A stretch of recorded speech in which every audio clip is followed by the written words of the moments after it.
Hello.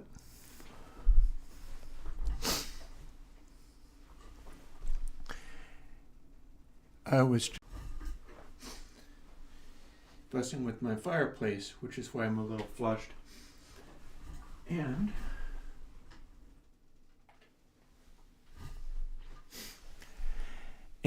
I am back with a different microphone. This is a Sennheiser. It's a little shotgun mic. Hopefully it'll work a little bit better for what we're going to try to do. Because we can but try, and hopefully if this works out, there's a bunch of different things I can do. One of them is drink some of my espresso. It's not quite like last Monday where I had entirely too much and it was painful and difficult, but this is me trying to get back into some of the things that I was doing and improving it. And what I have in mind as far as improving it is multifold, believe me. Firstly,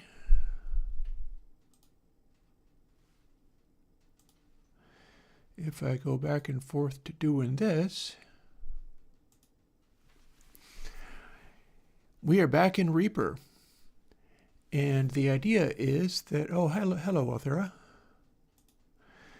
The idea is if I work this out and do it properly, I can do some live streaming and actually have it work and play nicely. So one of the things that you might notice down in the bottom here where you can't really see it, one of the things is that we're zoomed in a little closer. But the other thing is now I have two hardware outputs. One is SWB and one just says output 21 and output 22, and that is my monitoring. That's the Rayan audio. It's a little digital converter, and that is feeding the Lavry so I can hear what I'm doing. And the microphone is a super ultra hyper ultra cardioid, and so its job is to not be playing back the sounds too loudly. And we'll quickly go and see whether that's even working.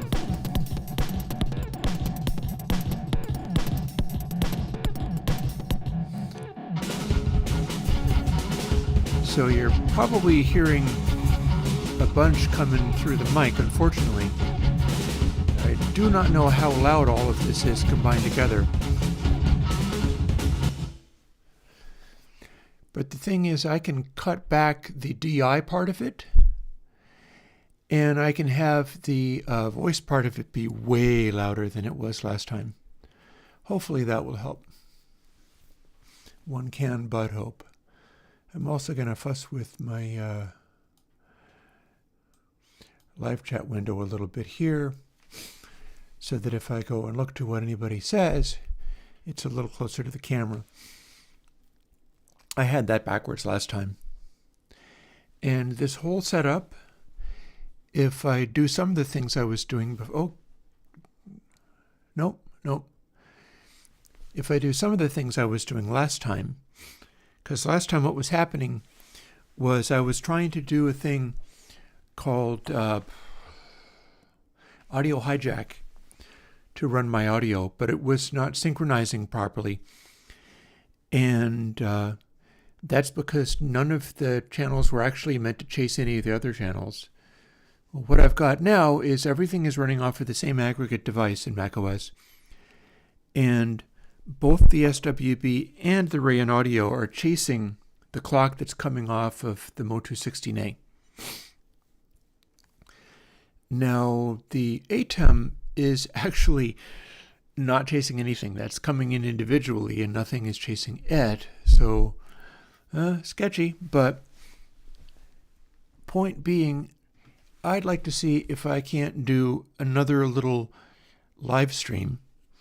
And if I can make this work, guess what? It's set up so that I could fire up Minecraft and derp around while talking and have it be pretty much just the same, where, I can see what's happening and play that. I might or might not run loud audio in through, if I was doing that, because a lot of sound would come just through the mic. But it would be much more about me being able to talk to chat and interact rather than, because people, granted, if I was to do the Minecraft thing, it would be my own software in there. And you'd quickly see that that would be a strange thing. And I'd probably even be willing to share. I'm not sure if I'm up for doing a whole like TeamSpeak thing and all of that, because my concern would be it's just a pain in the butt, and I don't really want to wear headphones for extended periods of time and so on. One side benefit of doing streaming like this is I've got sort of bright lights in my eyes, and it's getting on towards winter. And cool, I'm glad to hear that it sounds better than the previous one. Let's see if we can screw that up by actually doing mixing work. I've got my little control surface tucked in here so that I can adjust it. And no, I am actually talking about, I could fire up the Minecraft server I've put back together again in moments. And I think, well, I'm not sure it would put the screen for the mixing back again. Yeah, tell me if you'd like to hear more about that. As you might know if you've been paying attention for a really long time, I have done that for years, and it's not really my thing.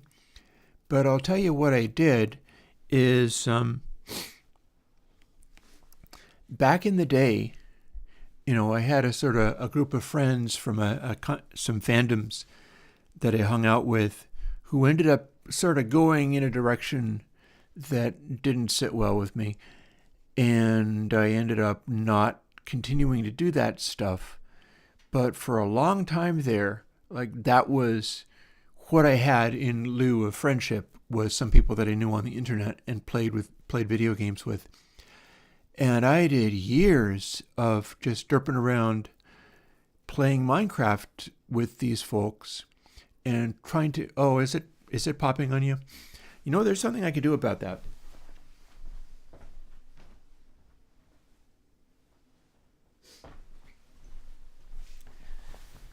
Yeah, the hope was I could get it close enough.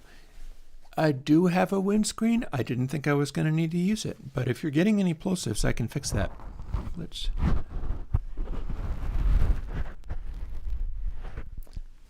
ASMR sounds. That should help. I'm not sure if it will completely remove plosives, but it'll help a little bit. And I can aim it a little bit as well. So yeah, like back in the day, I spent years doing that kind of stuff. And, people drift apart or pursue different directions. And that's kind of nobody's fault. You could say it was my fault for not being more of a bully as far as demanding that they, honor the things I care about. But it didn't happen to be that way. And when I shut all of that stuff down, I uploaded all of the worlds that we had played in, without exception, to my MediaFire site, because that wasn't going to be a thing anymore. But if they wanted to load up those worlds and then blow up all of my builds with explosives, they could do that.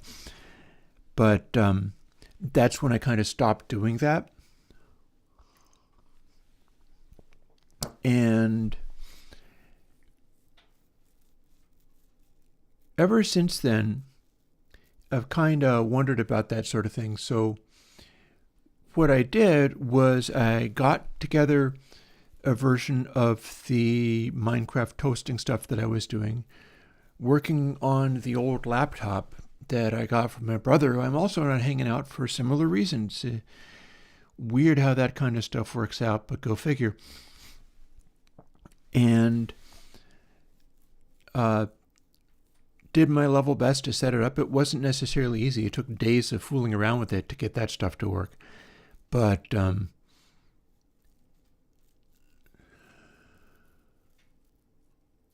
Oh, well, I used to have a Discord, and I sort of turned it over to, I think I turned it over to somebody or just set it up so that nobody could ever run it directly, and then I just bailed. I ended up with a different Discord identity as I restarted that. And there have never been successful chat rooms. There was a Reddit, a subreddit, and that never ended up being a thing. There's no social space because I'm not a social person, so I don't really join people when they're on that. They would like me to, but I don't really. I ran the Minecraft server, and then I would tend not to spend a lot of time building on it. And everybody else would just kind of leave me behind because there were people with a lot more free time to do stuff like that with. And that's kind of how that goes. But it occurred to me, like, the beginning of this year when, I had been dating someone in Canada who ended up not, things didn't work. Yeah, it's been a ride. I got to tell you, it's been a ride. I'm glad that I'm still able to work. There's a lot, but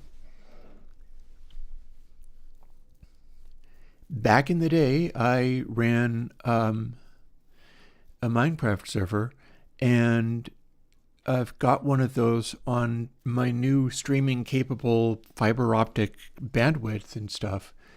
I don't know whether it works with other people getting involved with it, but what I do know is that I'll be able to jump on there and stream it and just talk about stuff in the way that I do, and also run some of the software that I wrote for that kind of thing, because I spent time writing or collaborating with writing software that I called Snowball or Snowball Madness. And there's a bunch of videos like on there. I have a channel under the name of Applejinx, and there's a lot of old Minecraft videos on that. They were never on the Air Windows channel because they weren't plugin involved. But yes, Air Windows Minecraft mods. Except I didn't do the initial writing of them. Much like I will need to have... Oh, hang on a second. If we're going to hang out and chat like this, I might as well switch to the main cam. Because the thing is... my brother is a corporate programmer, and he went in some personal/political directions that I couldn't really co-sign, and it had always been a bear hanging out with this guy.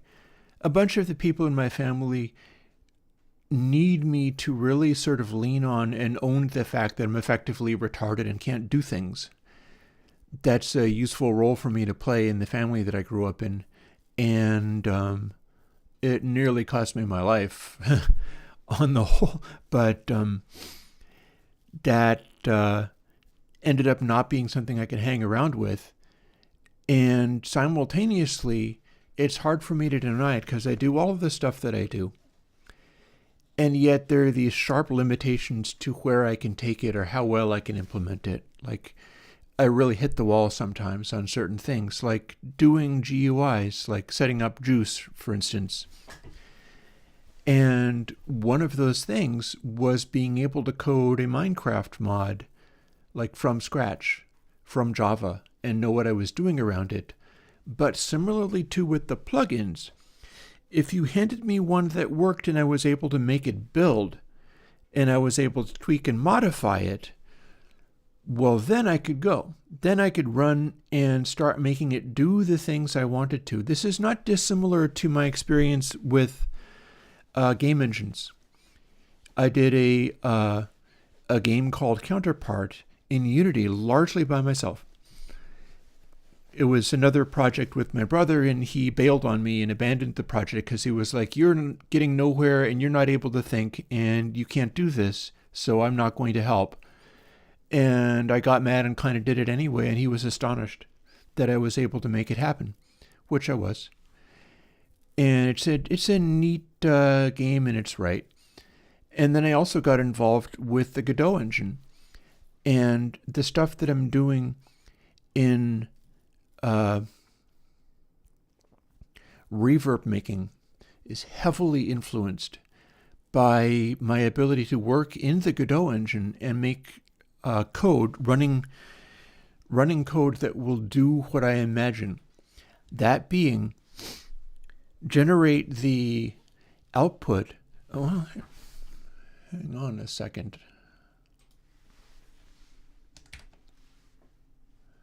That's not what I meant to do, but I'll probably be able to make it work. Actually, what am I doing? Bear with me.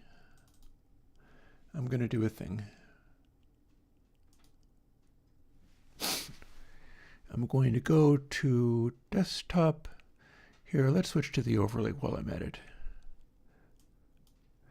I'll show you. And it won't be in upcoming. It won't be in, see, around here somewhere, workshop, that's where it would be, I think. There's their Windows Gistoid, temp. Here we go. Into the matrix. I wrote a thing which generates reverb algorithms. It doesn't quite fit on the screen, but it's pretty close. And what you do is I run it like this. I do search 5, and it starts generating stuff. You can see here it's grinding away. I'm happy that I have my nice computer because it's capable of handling something like this. I'm running Reaper and Chromium and streaming all of this and running this, which kind of eats whatever processor it's using pretty heavily. And this is doing the process by which I make reverb algorithms. What you're seeing down here is the parameters that you use to generate a householder matrix. Like, these are little delays. And the way a householder matrix works, and if I scooch this up a little bit, because I can, you can see what it's doing a little better. We'll leave the rainbow colors peeking into the side. I should tell you about the harassment I've recently got on my website. I'm a little worried about how I responded to it, but you could kind of say yes, kind of. Because I'll tell you what's happening. I'm now live streaming, generating a new algorithm for a householder matrix.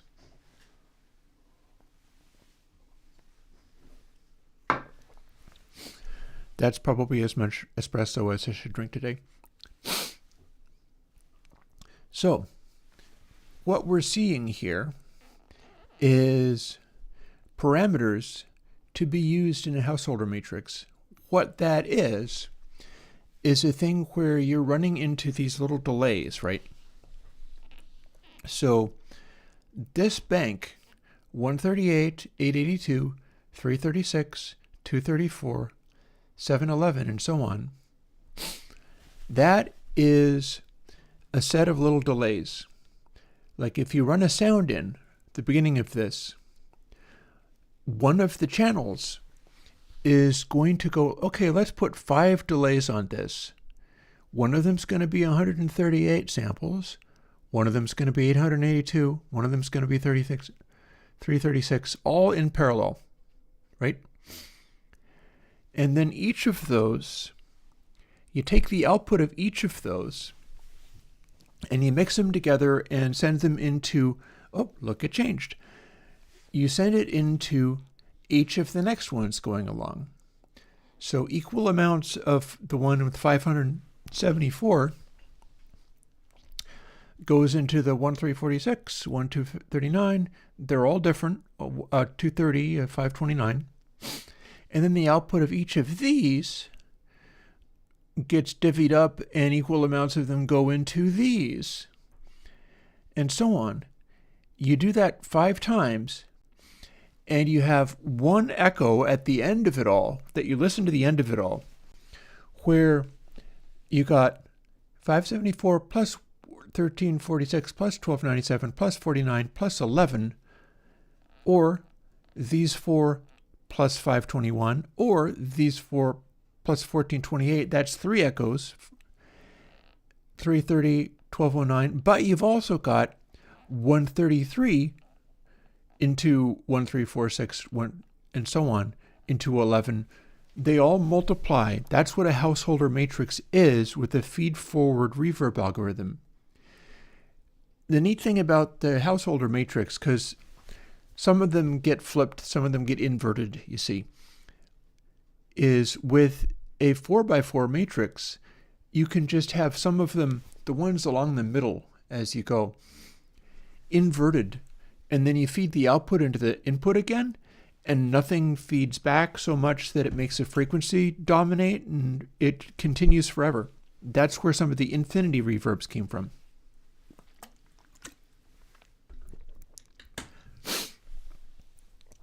The thing that I've added to this process is that with mine, on the left channel, you've got that. On the right channel, the first bank of reverbs is 574, 1346, 1297, 49, 11, and so on.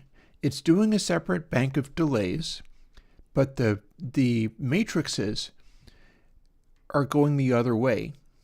Instead of having it 5 and then 5 and then 5 and 5 and 5 and so on, it's doing them sort of from top to bottom. It's covering all the same values, but crossways. And that's how the Air Windows reverbs that are coming out now work. And the 5x5 matrix generates way more reverb density, but the 4x4 matrix is more normal. And a 3x3 matrix doesn't generate all that much reverb density all by itself, but it's okay for like early reflections and stuff, because if you're generating a bunch of early reflections, you probably aren't going to have that many echoes hitting anyhow. And a 3x3 matrix scatters enough that it should be fine, right?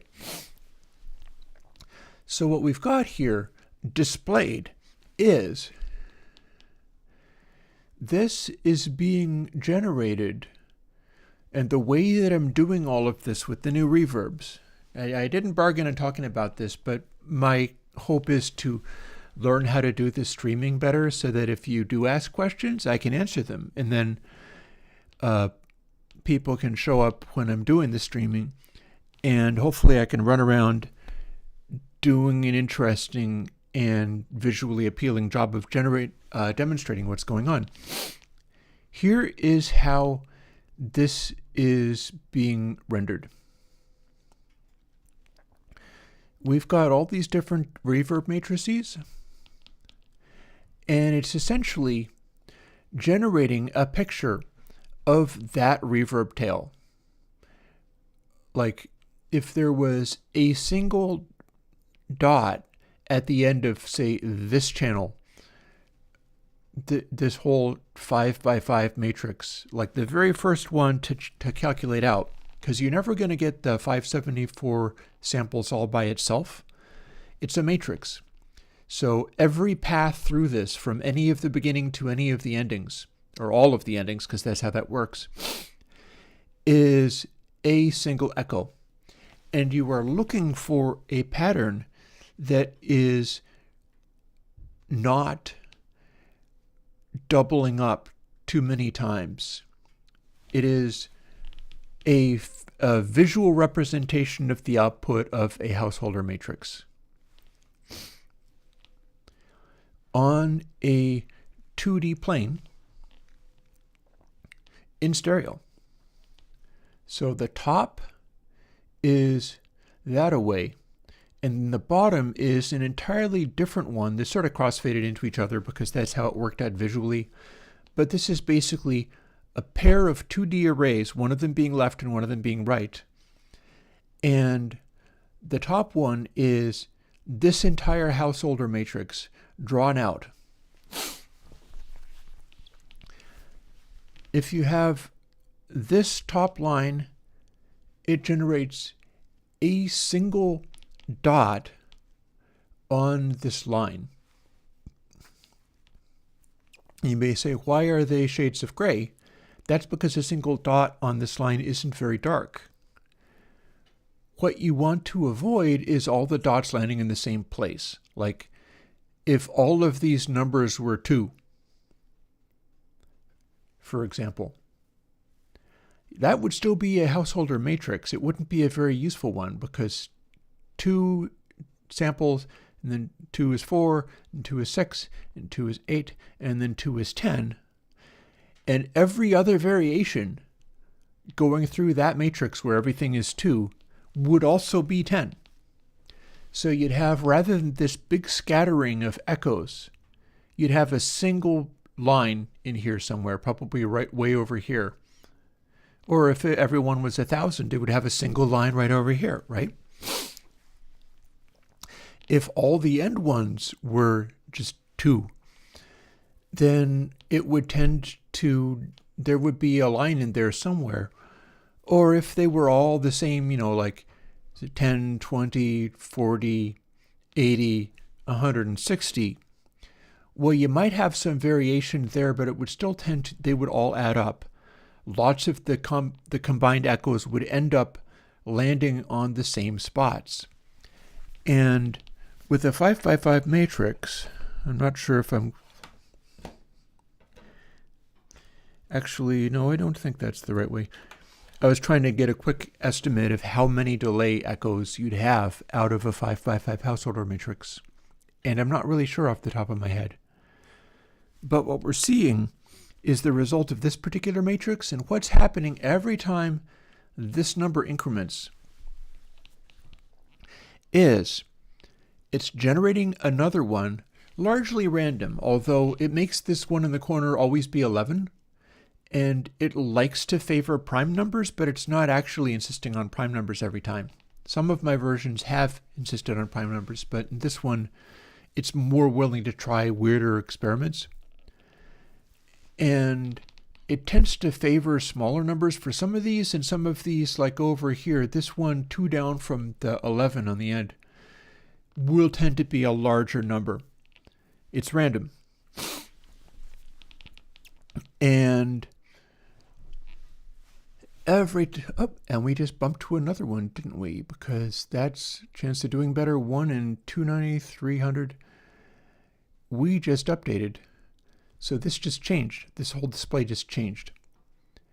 And every time this increments over here, what you're seeing is, or you're not seeing anything, but it's doing another new random calculation.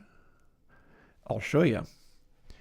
It's doing a new random calculation, and then it's comparing it with what we've got. It's going to do a new plot, and it's going to look at that end result plot. This is the plot which depicts this as a visual representation. And then I just go through the plot and do things like go, how much contrast happens between these lines? What's the brightest line I generated? If there's a bright line here, are the lines to the left of it tending to be darker? Because these represent echoes. And if you have something that has a lot of echoes happening, and they don't blend very well, it's not a very good reverb tail because it's got too many chunky bits in it. Those are going to be represented as brighter lines. A perfectly even reverb tail would be a perfectly gray space here, from beginning to end, without any of these lines. So I can evaluate the reverb tail based on what the output looks like, because I can measure what it looks like on the screen and compare it based on, and I guess we have just had another one, maybe. We can calculate it based on how bright the resulting plot is and where the bright lines are more likely to show up, how well distributed they are.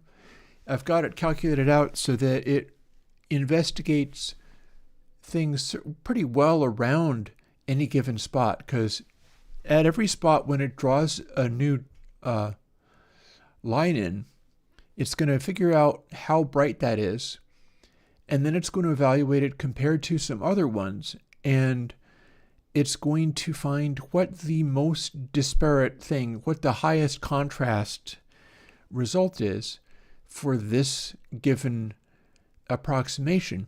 And again, it's in stereo, so they're like right now you can see that this white line and this white line don't really line up because they're separate parts. One of them's going horizontally through the algorithm and one of them is going vertically through.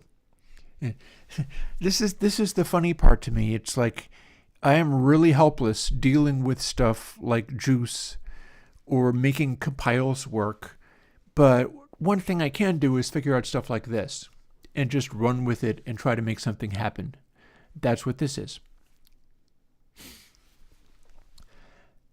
So we've got this thing where I've plotted out a reverb tail in visual form and then represented it on the screen.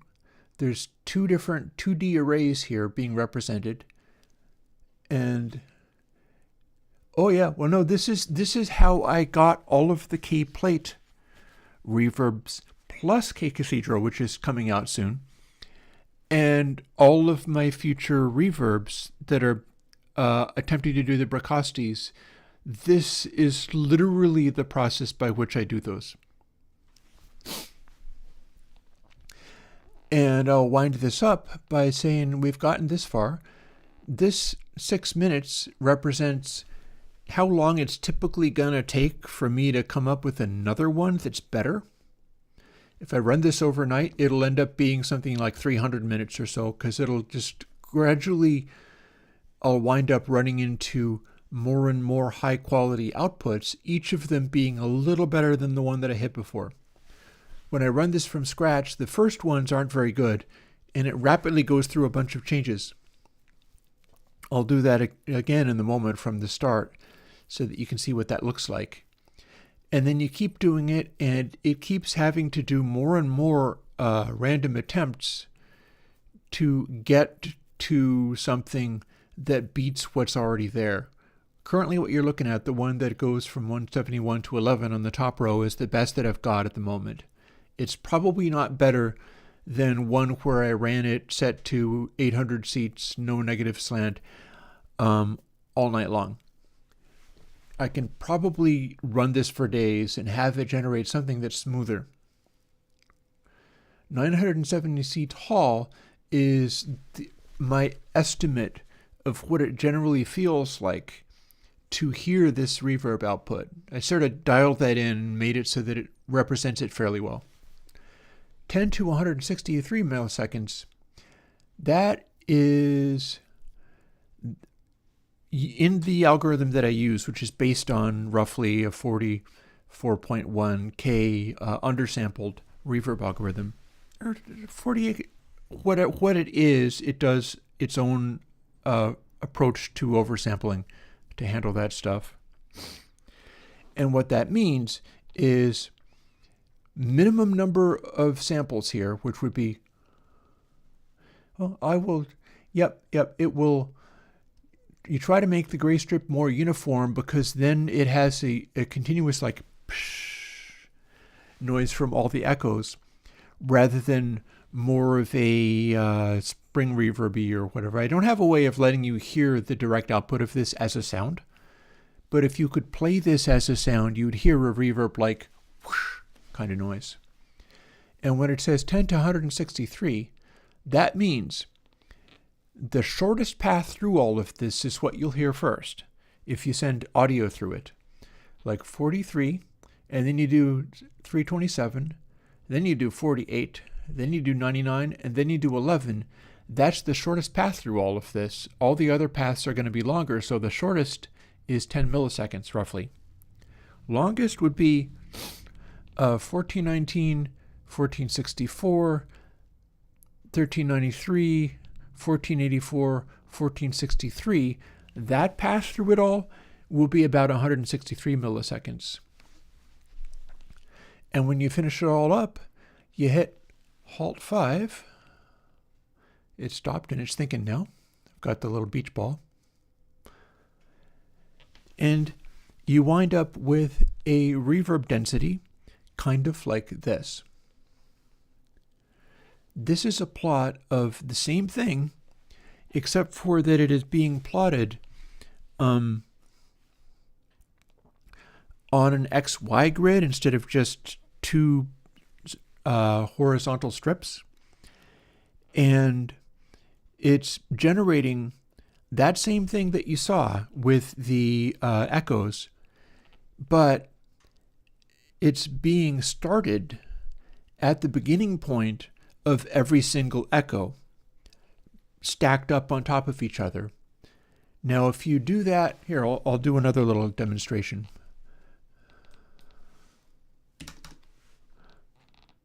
We'll change some of these things up.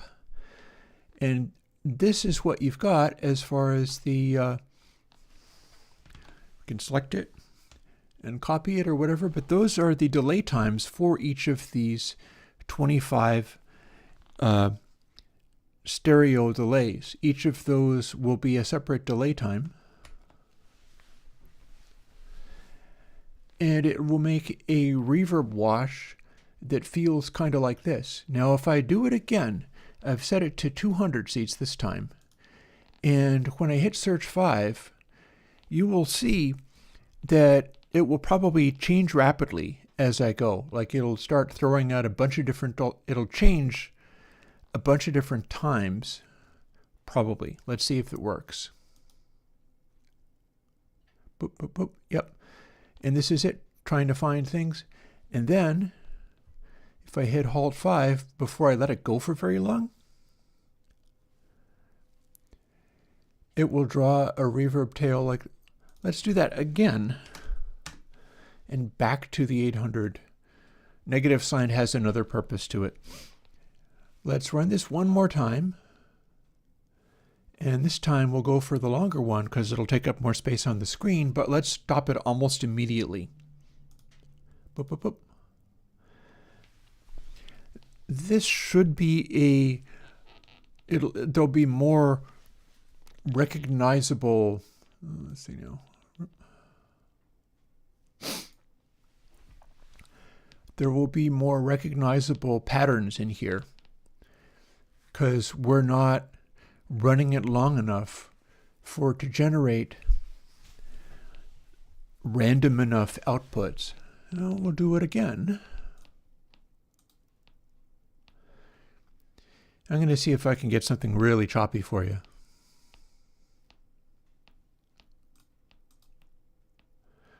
That's like its first try. We've got the sharp line here.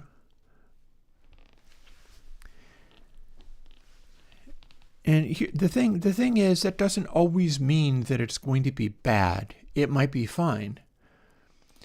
But if you let it run its algorithm, see, it's trying some different attempts. It's doing its thing where it's going to try and smooth out the results. Or maybe what I should do is we'll do the 3. I'll show you what that looks like. If we do a search 3, similar kind of thing, and that is the result of a 3x3 reverb matrix, and those are the echoes in a plot where it's like it's running through line by line. Any really bright spot means that multiple echoes hit on that time, whether it's either the first time around or they reinforced each other rather than scattering. You want them to scatter so that if you do one where it's not very random, you're going to have these bright spots and you're going to have patterns. Like here we've got a pattern where they are kind of forming a line here. That means there are a bunch of echoes that are on similar delay times because the delays are interacting with each other. Whereas if we run it for a while, it'll start struggling to get different delays. It'll start struggling to find examples here that are more random than that, even though it's just a householder matrix. And as an end result, it should be more like this starlight looking thing here. There should be more of these darker colored spots with less of the bright white spots that mean different bits of reverb are reinforcing each other. We can go to a 4x4 householder matrix, this being the kind where you can have it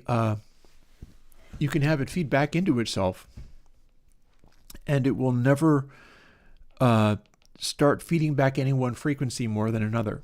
That's what a householder matrix does, is if you set it up properly, you can feed the output back into the input, and it won't start honking on any particular note.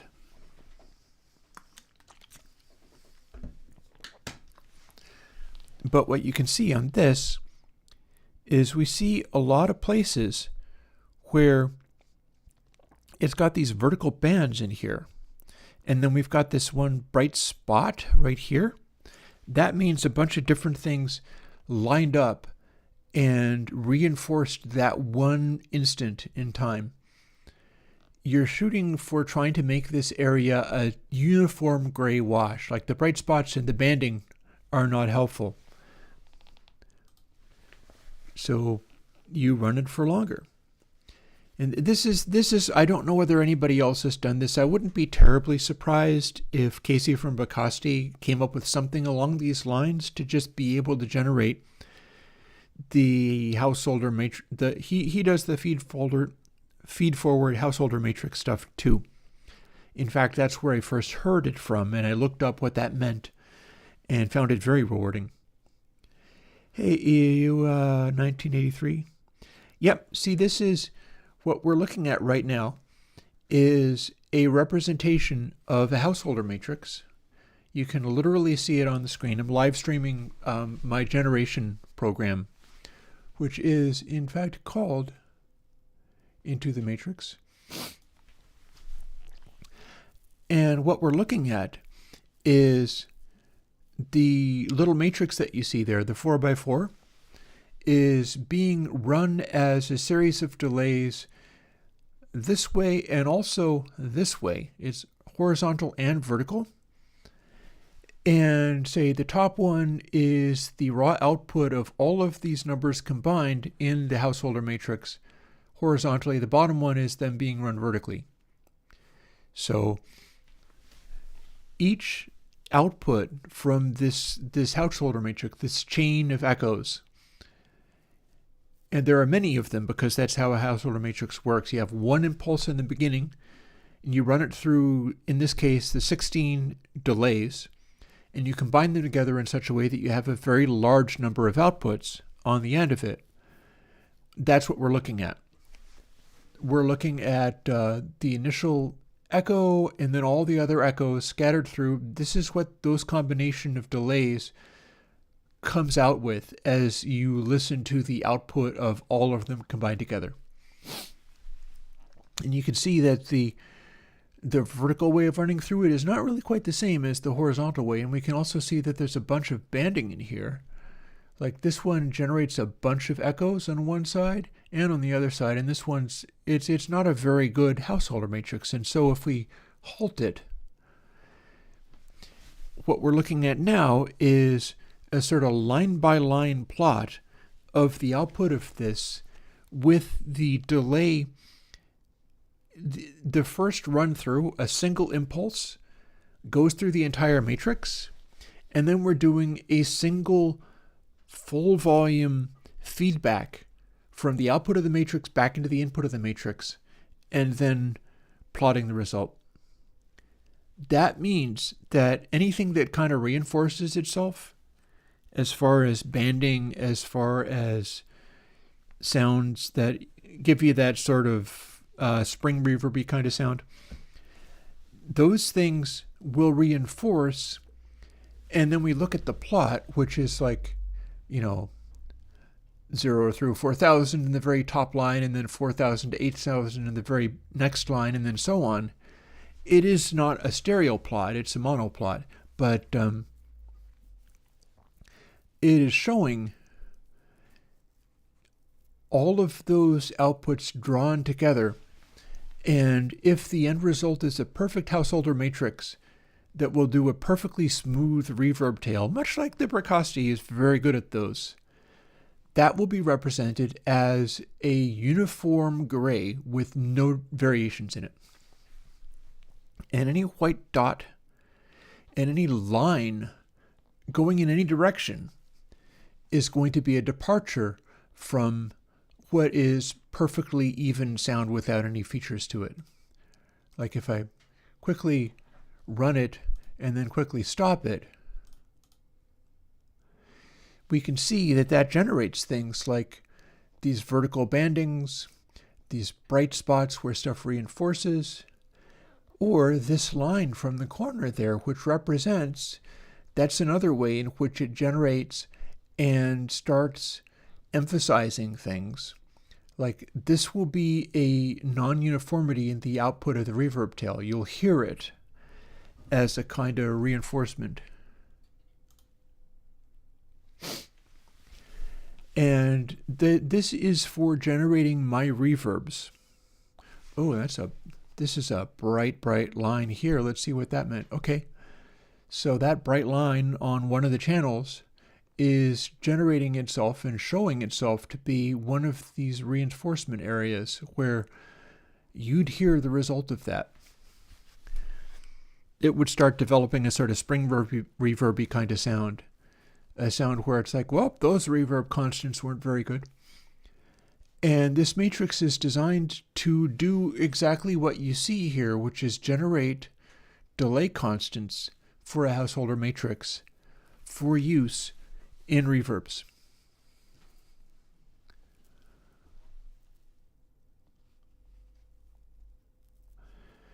And actually, they all sound very different from each other. Part of what I do with regard to like that is, I think that is also something that I can show. Here, let me stop this. See, I just ran it for a little while and it automatically became a lot smoother even just by running it briefly.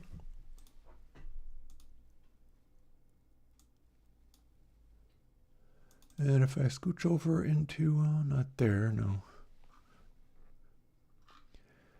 This has a bunch of my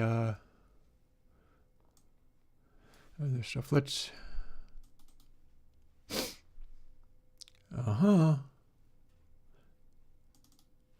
you can see what I'm up to here.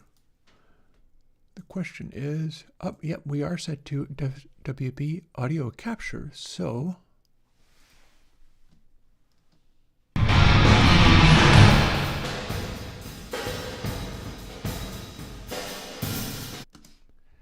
no, I can't actually hear that, but let's fix it. We'll briefly run this so that I can hear what I'm doing. Do that again.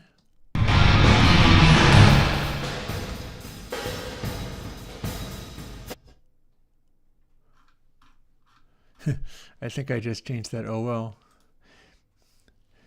I happen to know that was one of the bad ones, so I'm not worried about it. So this is what I've been doing. This is what I draw from as far as generating my reverbs going forward. And here's how different they are.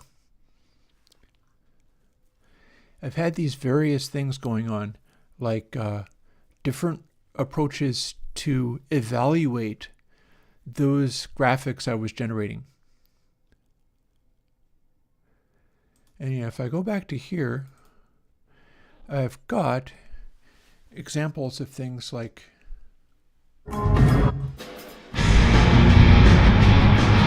that's Bricasti.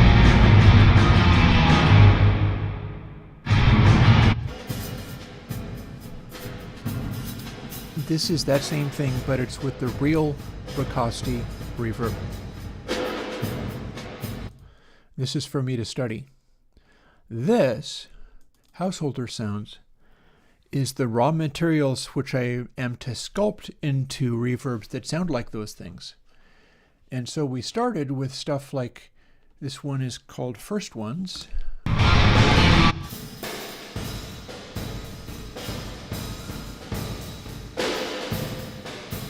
And it sounds kind of like a reverb, sure. We've got stuff like this. But if we switch to a more recent one, Dense Unprime,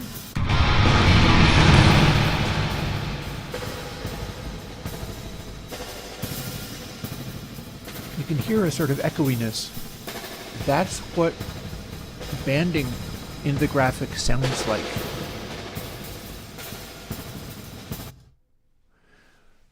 Or we can do reverse smooth.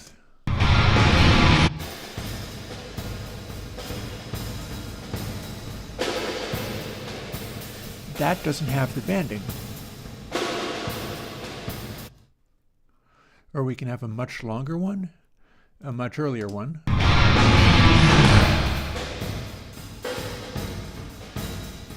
The deal with some of these earlier ones, they weren't as good as far as making a reverby space. This is kind of terrible. I did my best for making them work and stuff, but compare this to, say, this.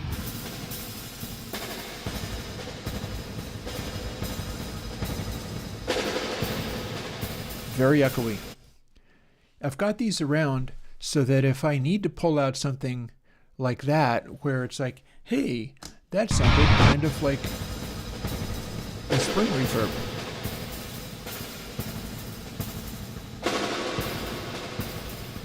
It does have the depth, but there's a lot of slapback in there.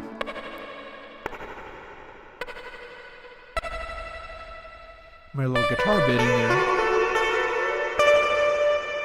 It might have its uses doing a spring reverb. And we have a final one here. And then you compare that with something like dual wide at a fairly similar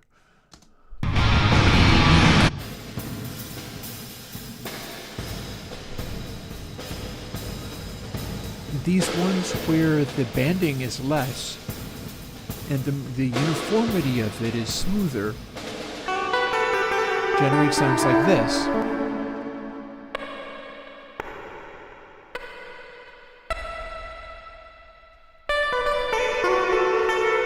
And the decay is smoother. And we've got that little snare head in there.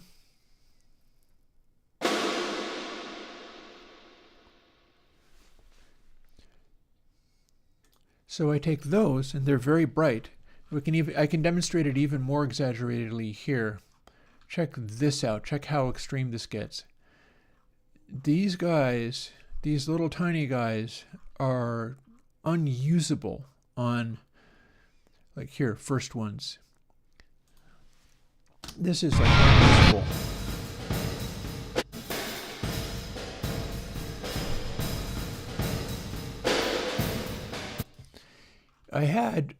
I guess I threw them all away because they were that bad. But when you get down to really tiny spaces, it becomes almost impossible to make it work. Here's 146. These are incredibly small reverbs.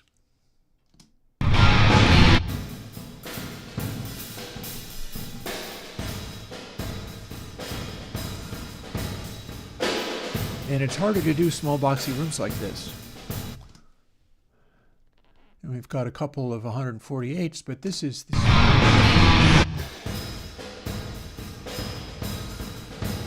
The interesting thing about this is it sounds less like a fake reverb and more like an actual room. And we've got that little guitar bit.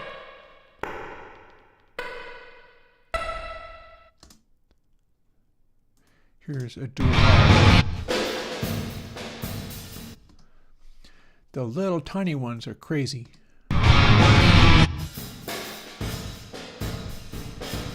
"77 milliseconds. It's like a closet. It's way too small. But in the original ones, these all were unusable. They were so small that it was appalling.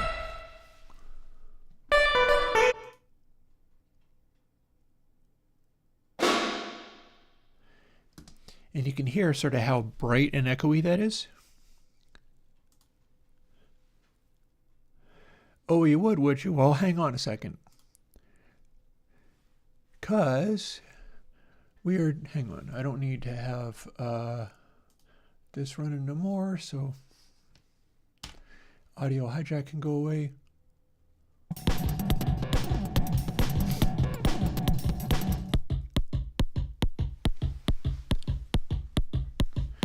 This will stop it. I'll zip it over to something else. We were going to be mixing. Here's something you can have. Oh, hang on. I has to select it. There we go.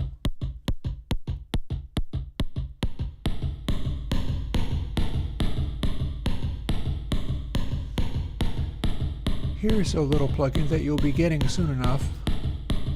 It's coming. This is called Clear Coat. This is the reverb that's on my first reverb bus. It's 4x4 householder matrices, if I remember correctly.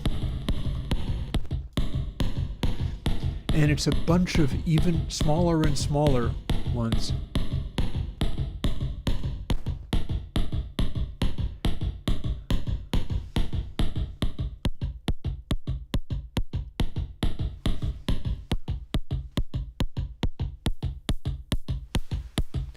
Here's a lot of brightness on that kick.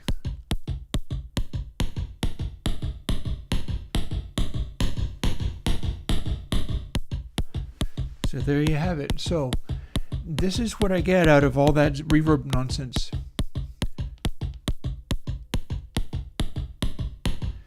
Clear coat, setting 1. And each of these are different. Each of these are a different algorithm for just clear coat. Because clear coat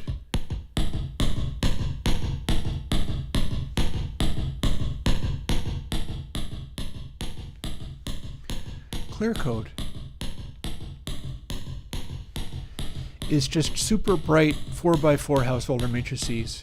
Very simple, very direct, no filtering, no depth.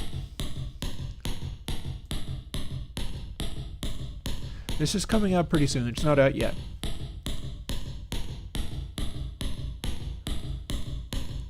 And you're picking a different householder matrix for each one. It's not just scaling one up and down. So they all have their own distinct sounds. And they're all super bright.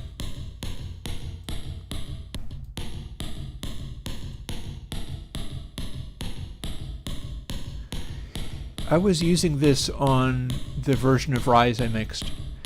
It's on the vocals a lot. It's on the drums. It's on a bunch of things.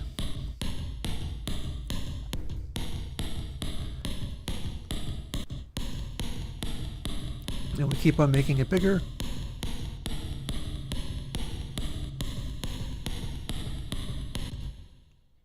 Oh. Let's put it back to where that kick drum is happening. And this is the biggest one.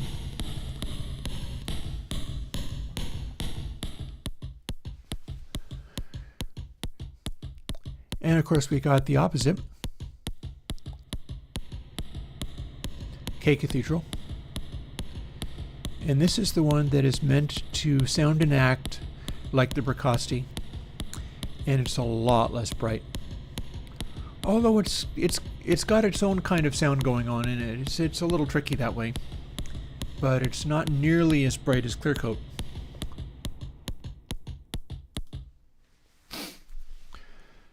So Tacky Bunker, you've got a question. If I have FX buses, here, we'll show you the question. So here's Tacky Bunker's question. If I have FX buses, do I need to add ConsoleMD channel to it before going all in the ConsoleMD buses, since it's being fed with channel tracks already? So here's the thing with that. I've always used console in such a way that if I'm going into delays as an aux send or reverb as an aux send, then you can go into that and then feed the output of it directly in.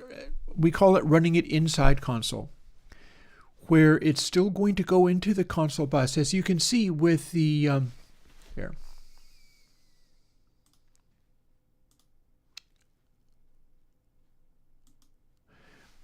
Hiding away from there. What you can see down here is that we've got, these are my AUXs, and they're just other tracks. We're just sending to other tracks, which are all wet. You can see that's all wet, and K Cathedral only has a dry wet control, and it is all wet as well.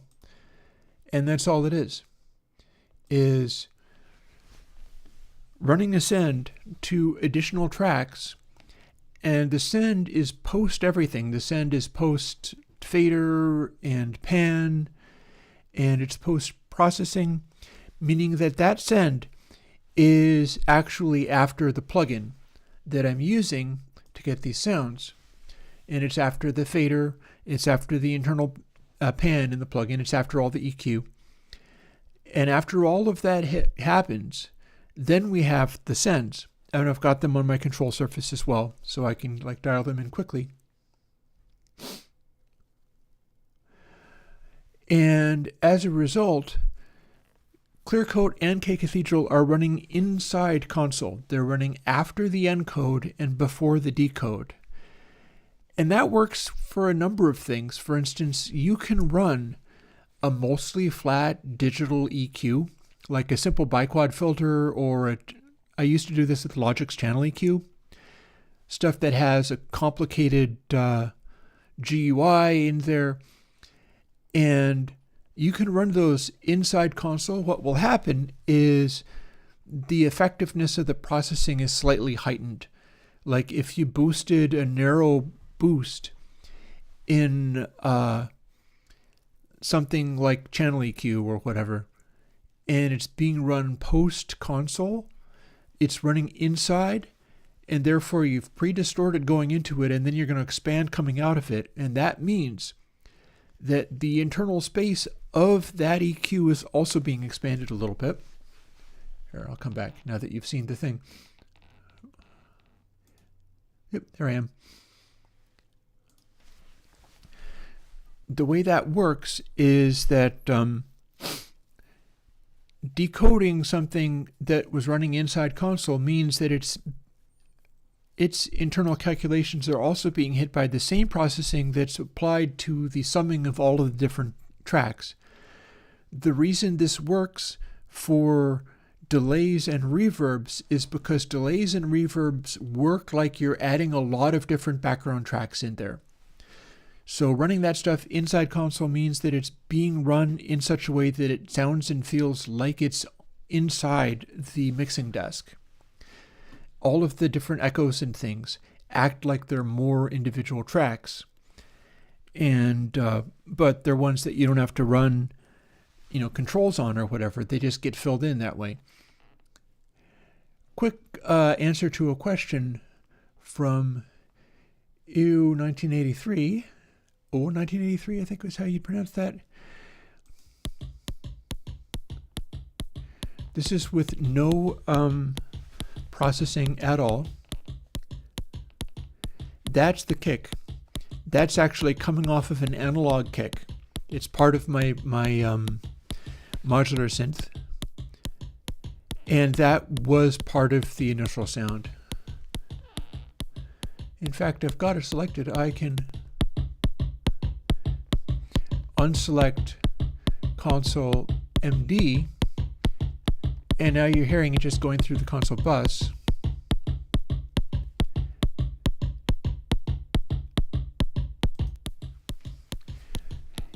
And yeah, that's the characteristics of the kick signal. That's not a part of what is happening in console. That's the raw sound in there. That being something that we were going to fool with, so maybe we'll do a little bit of that at some point. I am happier doing a bunch of question answering because I can always do this on my own time. But I did say I was going to do a little mixing of this stuff. And by this stuff, I mean this craziness.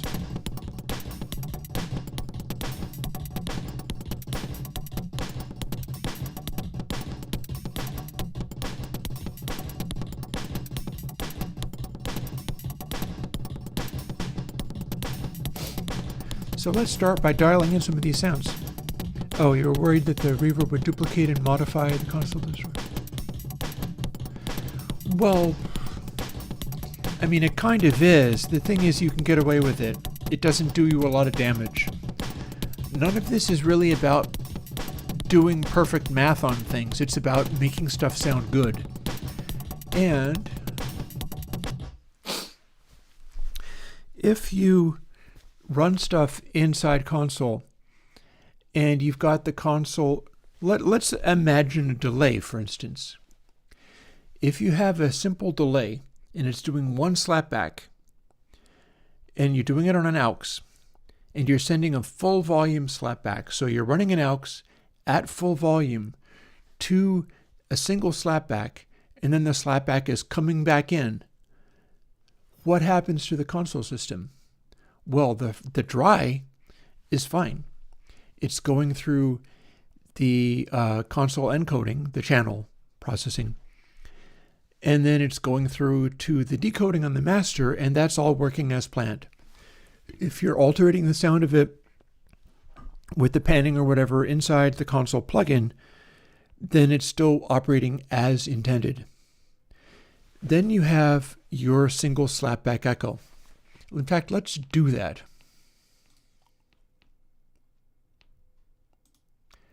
We'll add an effects, and let's find a delay. There's one. And it's not even one of mine. And then we're going to go to this, and now clear coat is muted. So now what we've got is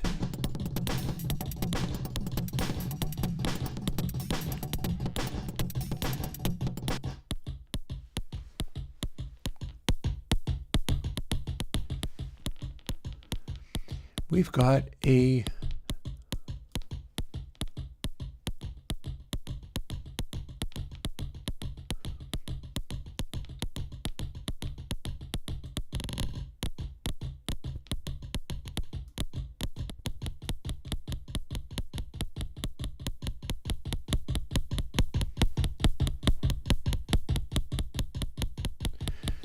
so there's a delay. If we take it away, we've just got a louder input. What's happening with that delay? It's the same volume as everything else, and it's on one of the auxes. So we're sending a encoded signal to just a plain old delay, and then it's going back into the bus. Well, what's happening there is that's because there we go. See, I do the sliders by default, so it has gone to that. This is what you would expect it to look like. There we go. Delayed.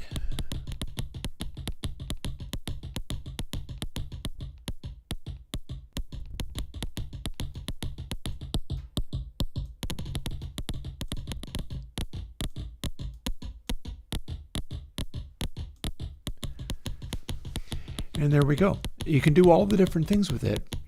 But what is happening here is that you are getting the encoded signal going through the aux. It's going through the aux good and loud. In fact, we can have it be, double click here. It is now at literally 0 dB. And then it's going through the whole system into ConsoleMD bus. Notice how it does not sound different. That's because you can do time domain shiftings of this or duplicatings of it, and it's going to work the same within the console system. You're sending the same input to the output, and then you're hitting it with a delay inside console, but the output of that is already encoded with the console input stuff. One amusing side note is that we can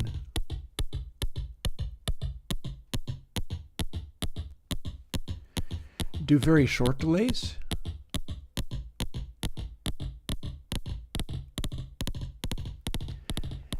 And they're being mixed as if that short delay was two separate tracks inside console.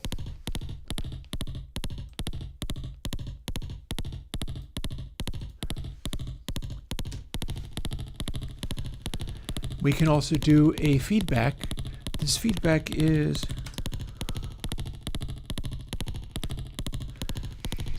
pretty close to what I like to call bit shift gain, because any gain setting that is at these magic numbers will not change the mantissa of the word. We've set it to minus 6.08 dB. That's pretty close to just a plain divide by 2. So we're getting a pretty high quality feedback. Each of those feedbacks is then coming in at a little bit more quietly. So they are no longer as perfectly lined up with the amplitude of the encoding, and each echo is slightly more distorted in the encoding than it would have been if it was coming through at that volume level from the original send.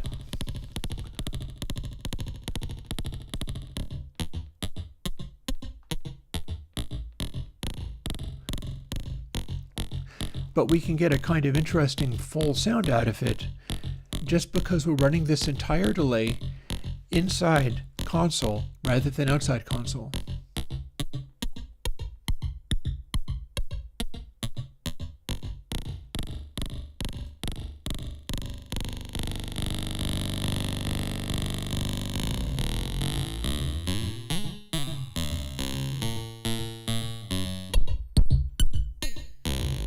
That was a bit loud, sorry.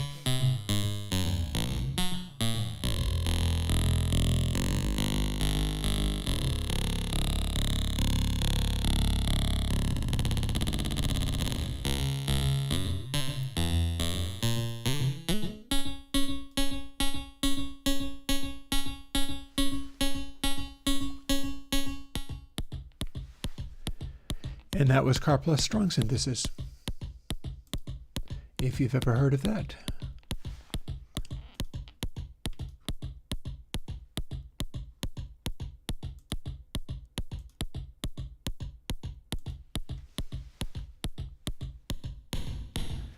Back to having clear coat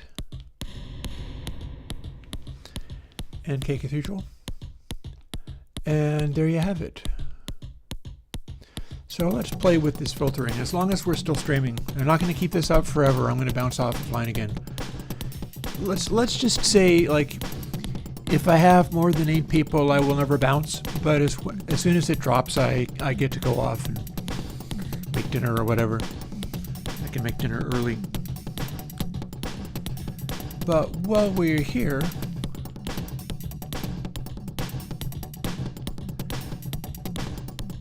here is something that we were dealing with before. This other stuff is just the rhythm section, but this entire piece of music, which was posted as Yoking the x0xen, is based on this noise.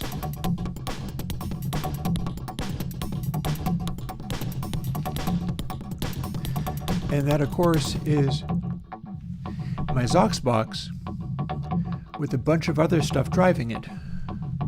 So one thing I could do here is start dialing in that, because that's my main sound for this stuff.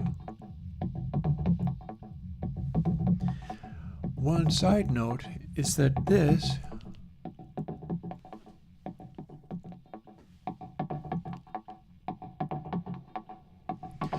that's actually a Zox box run to my guitar amp. So this has to be processed in such a way like it was the guitar, because my guitar DI stuff, which I have in some other places as well, like here, but I don't think that is actually, no, a guitar is, no, that's not, I think, no, I know what that is. This, see how it says orbit kick? This is my kick trigger. So never mind this one.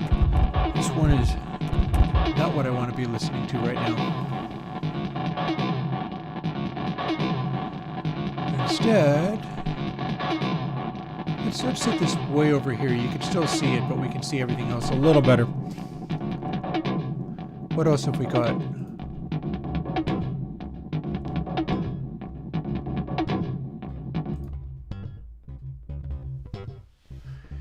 There's my electric bass. There's the bridge pickup. So I can think of one other thing that I must do here.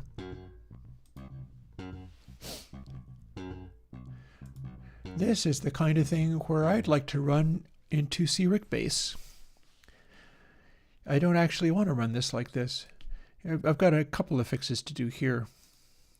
Here's one. We can see here that I've taken these channels and run them in stereo to another track, which doesn't have its own sound, but it's routing those two into a stereo track, which is now my drum mics. I want to do the same thing here. So firstly, I don't have to do it this way, but I am going to. Let's see, is that the one that I want? Oh, no, I did that wrong, didn't I? This is the one with my drums on it, so let's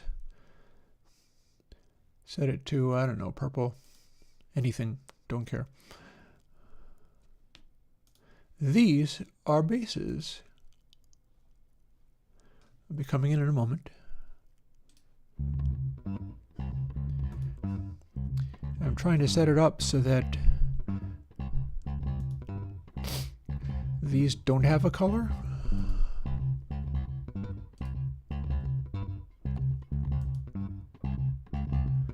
And we're going to duplicate that, except for that's actually not what I wanted.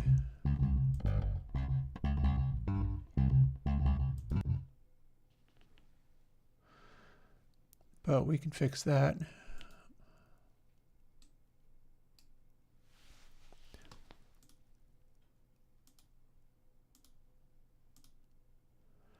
Let's shift click all these regions and hit delete, because this isn't supposed to have regions of its own in it. No. This is track 10. This won't have any regions of its own, but these don't have a console instance of their own. Instead, tracks 8 and 9, which now you can't hear,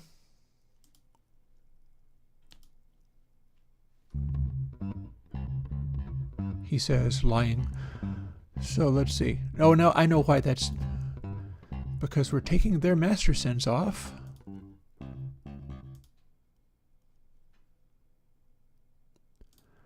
And we're taking their aux sends off too.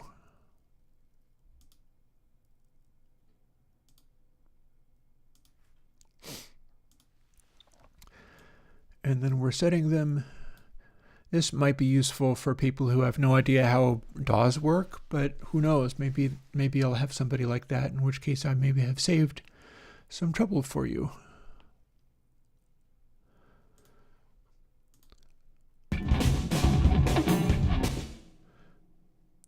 And we're trying to make the bass come in here, but we also want to add, I'm not sure if it's recently used, C-Rick bass.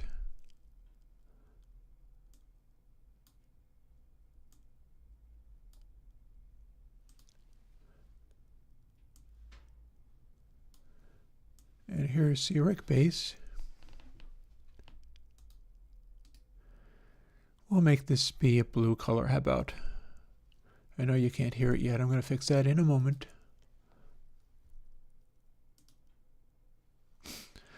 Because we duplicated tracks, that means that I can use the control surface to move this even though we're not hearing anything from it yet. And that's because we have not sent anything to this track yet.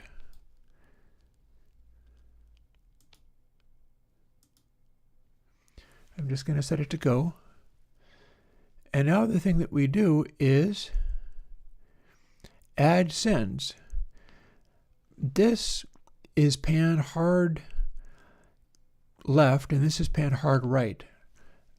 neck pickup. Oh, I'm pretty much using my own plugins for this project. That's more or less how I roll. The ones that I don't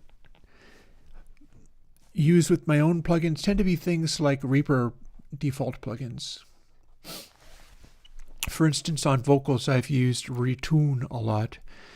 And going forwards, I expect to try using Retune and Repitch, or possibly, no, actually no.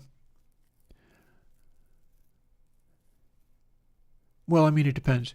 See, the deal with using Retune and Repitch is Retune is like your Melodyne / Autotune thing.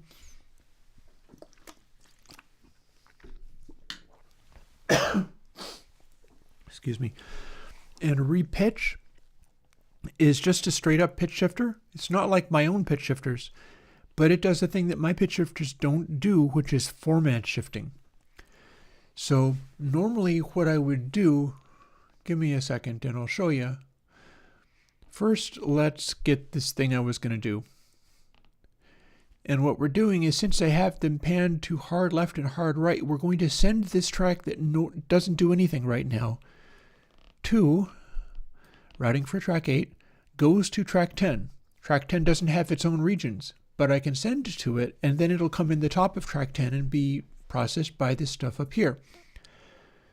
Add new send, 10. And likewise with this here, add new send, also 10. Now C-Rec bass is coming in as a stereo bass.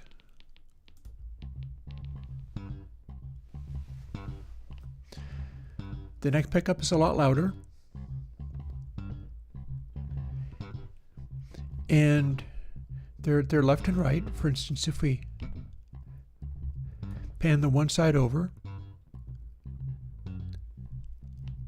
I haven't trimmed the volume of any of these. Normally what I would do is I'd be tracking it like this, and so I'd have the inputs doing what I want to going into C-Rec bass.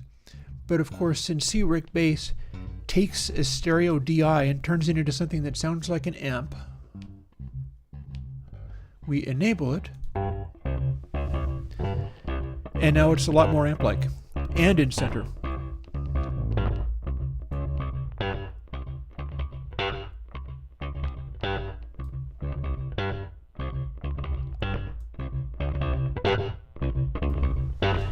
And then we're still on track 10, so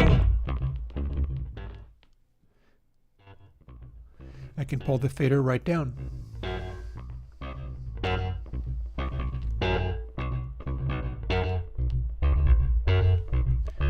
I can add some real deepness.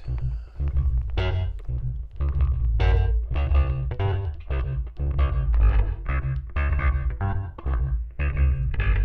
can take away a lot of highs.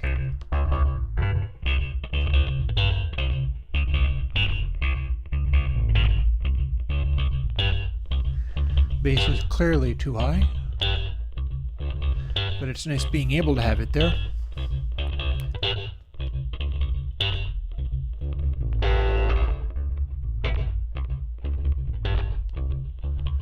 And let's enhance that mid-range frequency even more.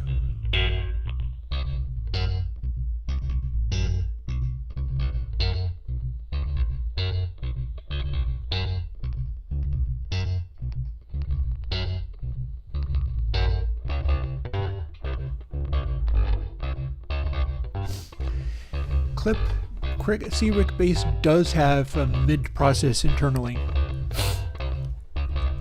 because what C-Rec bass is doing is running each of the sides into a different amp simulation and then summing them to mono. And C-Rec bass is available. Unlike say Clear Code and K Cathedral, you can have C-Rec bass now. It's out. And what it does is it is the same thing as running the left channel, which I choose to put the neck pickup on. Running the left channel in, well, maybe I can I alter this by muting it? Let's find out. I can show you. So this is two different channels. This is the left channel going into the left of the CRIC bass plugin, and it's applying big amp to it. This is running the bridge pickup into the right channel, and that is applying little amp to it. Different model. But then it's taking the output of those two models running on two different pickups and summing them to mono. So when you're done, you have the two models, but we're assuming that you just want to sum them to mono as a general thing.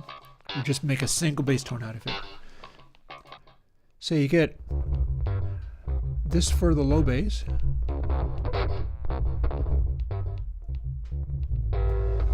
And it distorts pretty heavily on the lows. It's pretty saturated. And then this on the bridge pickup, which is not nearly as saturated. That's why it's called CRIC bass. It's because this is the strategy that Chris Squire used.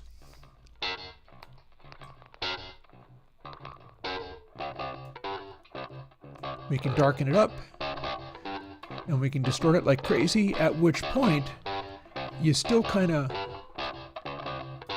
getting clarity out of it. But then when we go over to the bass pickup,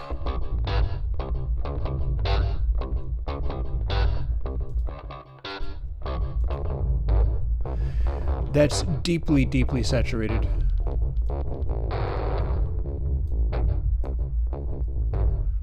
And it's still just big amp. It's basically just a DI. We can do things like when we have the thing selected,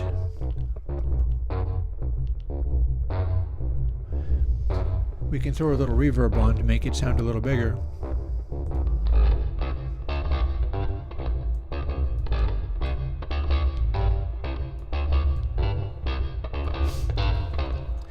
And then when we unsolo that,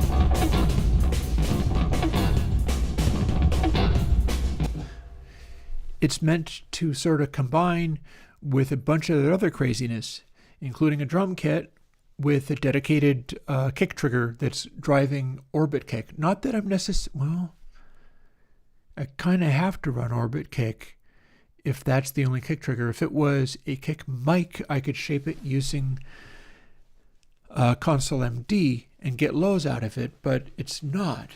Like, let me show you that too. What we've got here. Nope, not that.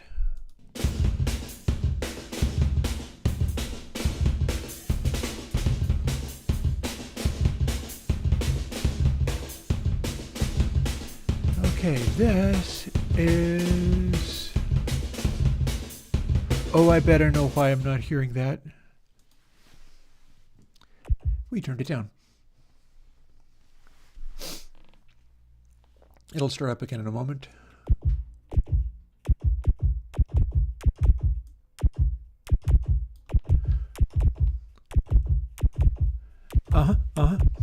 That's what he did. When I learned that that was what he was doing, I got a lot happier with what I was doing with basses. So this is the raw track.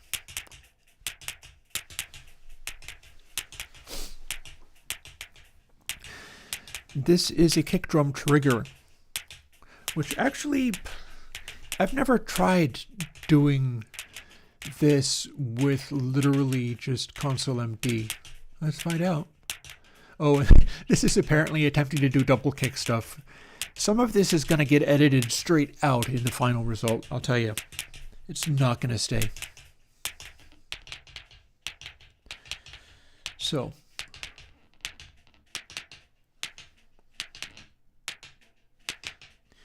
here is our raw track. It is a kick drum trigger. It is nothing but a piezo thing touching the head. That's why it's only a bright click. We don't have anything useful coming out of this, but if we started messing with it with ConsoleMD, what can we get? It'll start again. Let's move that. There we go. Now it'll keep going. Firstly, this is as much boost as we can get.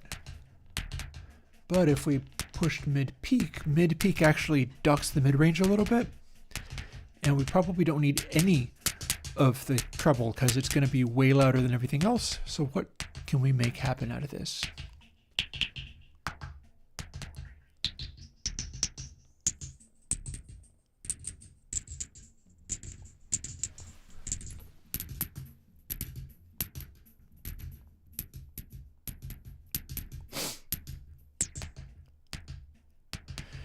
This is still just the raw piezo kick. What I'm wondering is if I can make a decent sounding kick sound out of just the trigger, not use orbit kick at all. That'd be interesting. I'm kind of going off that, but it would be a wild thing to discover.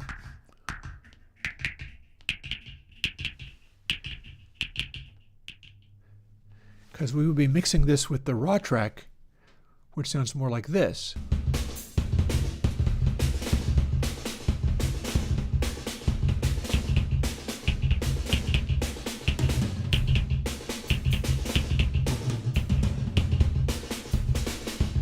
Let's switch over to this again. So here is our regular drum kit. I think I fooled with it a little bit. And I know it's going to sound terrible playing wise. I'm not that worried about it. This is a crazy jam. It's meant to go along with this.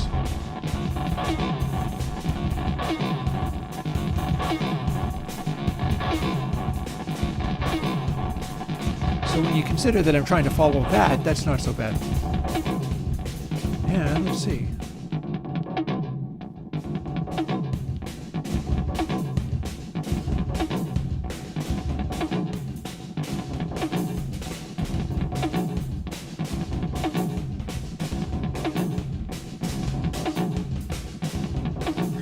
Here we can do the mid-70s Frank Zappa tone.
And then much drier.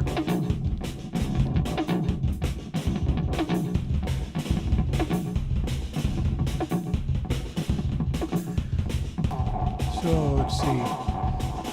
So this is with a little certain amount of extra nonsense. What these drums sound like.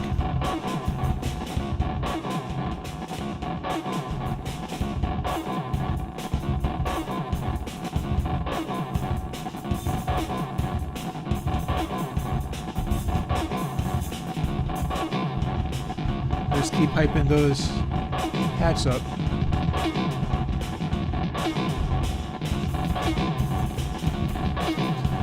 Let's fool with clear code.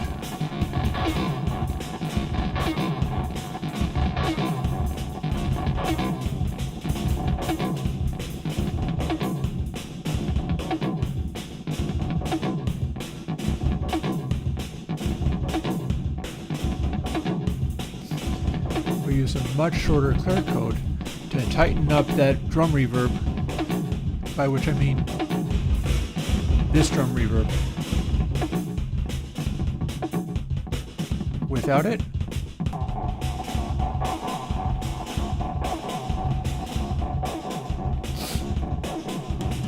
so one of the tricks with this kind of thing is for any of these situations, let let me stop the complete madness for a moment so you can focus. For any of these situations in mix, what I'm going to try to do is identify the kind of coloration I want to bring. For instance, that really close and tight clear coat reverb. And then I'll bring it up until I know it's doing what I want, but then I'm going to try to pull it back until I can't tell that it's a specific thing that's more powerful than anything else. Similarly with like high frequency boosts and stuff, I'm going to want to have them there doing what I want, but then I'm going to want to pull it back until I can't tell that it is doing a special thing. In particular with the high frequency boost, I should be able to bring a lot of interesting kick drum click in using that kick mic, which I've taken Orbit Kick out of. Because I don't think with this I really need that much in the way of low end. The low end can sit on the synthetic kick, is what that can do.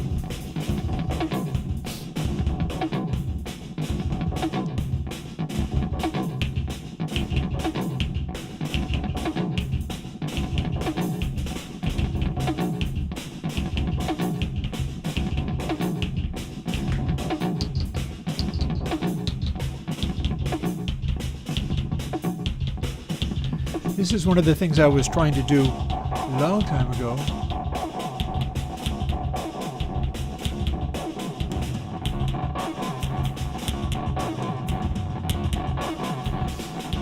If you listen to the Talking Heads album, Speaking in Tongues, the amount of click added to the kick drum is astonishing. That's kind of what I'm trying to do here.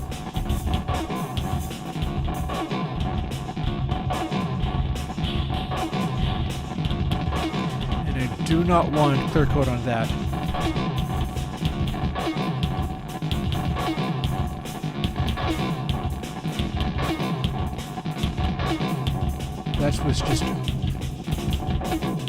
That's with only high frequency click, but this is with bass on that click. I think that's better.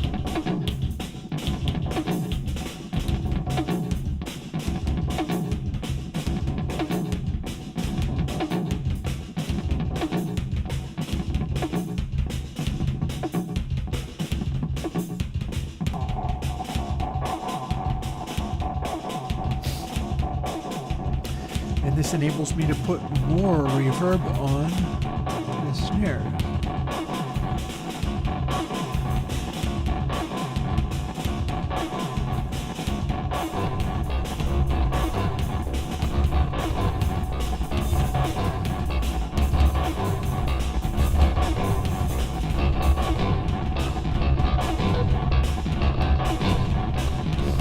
Pretty weird.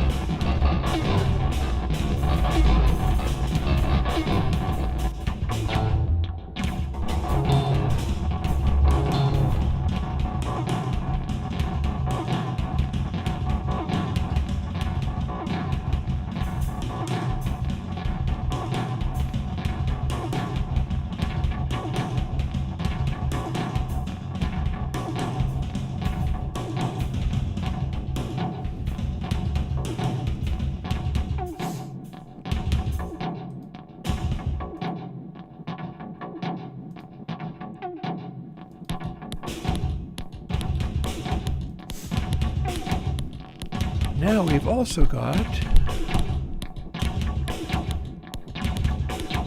the synthetic kick. This happens kind of a lot. We've got a fair bit going on with the electronic instruments as well, because those are going to be a lot steadier, even though... Okay, didn't see that coming. Here we go. Here's synthetic instruments.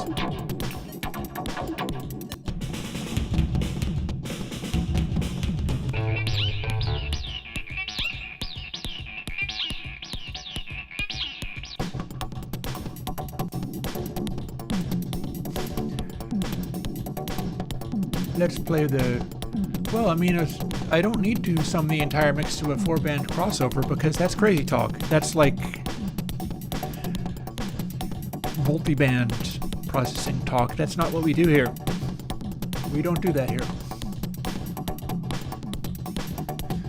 Instead we do stuff like this. Here.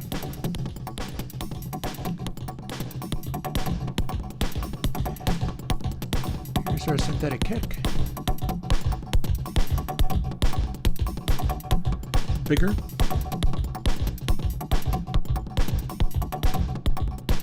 And we're not going to have as much trouble, but we're going to do a mid-range peak. Where shall we put that mid-range peak?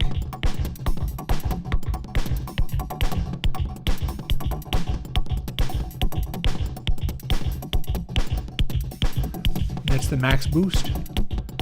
Pull it back. And let's give this just a hair of that room.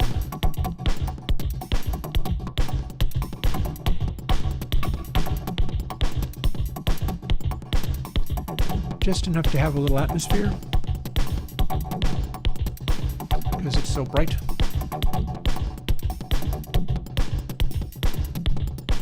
That's a big kick drum sound.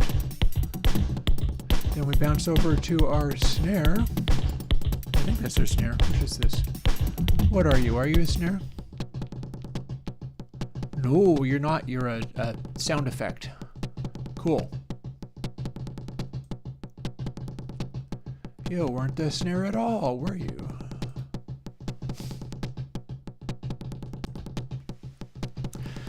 I had something going on that was generating this noise. It's just straight up a noise. So let's see what we can do with it. I kind of buried it in the original mix, but I wonder whether maybe it can make some more interesting results.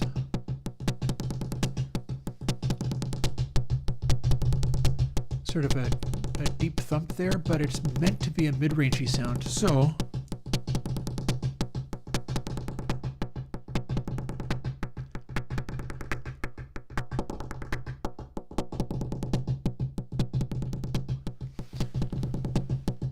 low mids. Also, there's a thing, like, if I turn up the bass on any version of ConsoleMD or MD, it's going to boost the extreme lows. But if I cut the bass, it's going to tend to accentuate the mid bass, like this. That's probably what I want for this noise. So rather than trying to get the super lows happening out of it, if I do the opposite, that mid bass is hitting a little harder there. So what I can do is start dialing in, say,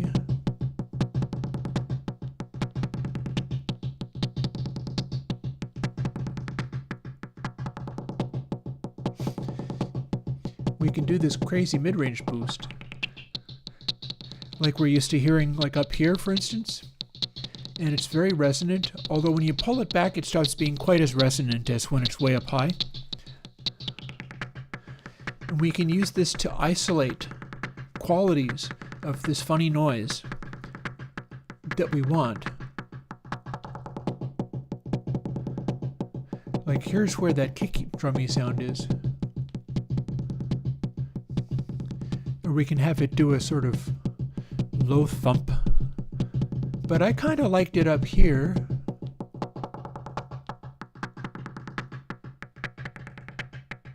This is normally the place where you'd be cutting stuff. You'd be taking these frequencies out to make everything sound bigger. But if I have just an isolated little element in here,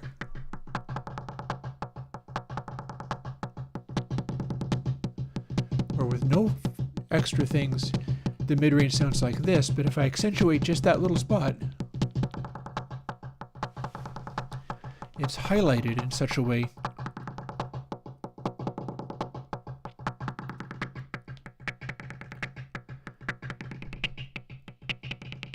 and if I move it down a bit,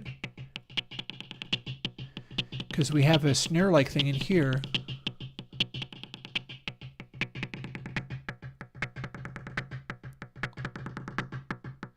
mid-peak is so tight that what I can do is get a little bit of this darker sound and a little bit of this brighter stuff. I can put that into clear coat, but what would it be like if I put it into K Cathedral? Oh, I'm liking that better. This is what this funny little noise needs to do throughout, because it's going to be kind of like that everywhere. Here's another place for it. All of the jamming, I kind of had this doing its thing.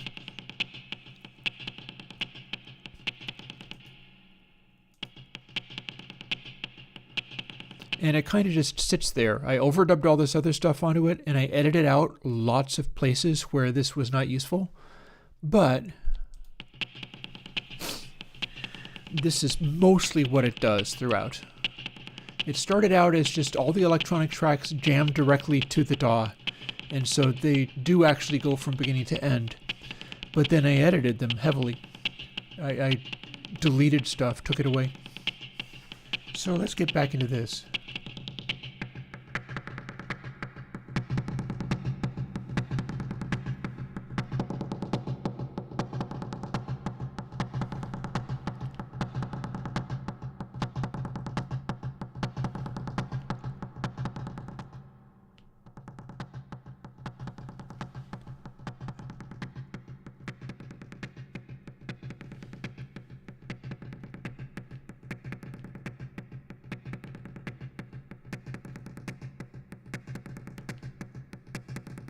I can give it a little color with this.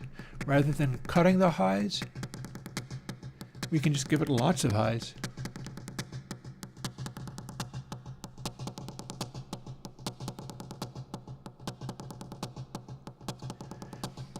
And again, I'm fooling with it so that no one thing really predominates.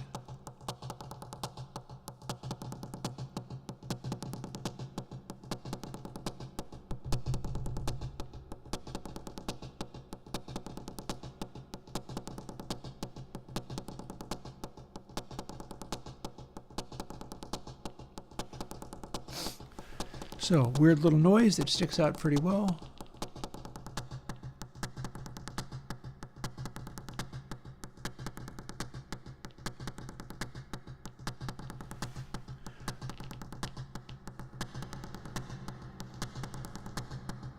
I remember I had this in pretty heavy reverb when I did this on the analog board. So we'll just stick it way down here and back to hearing everything. I mentioned a snare. Here's where the snare is.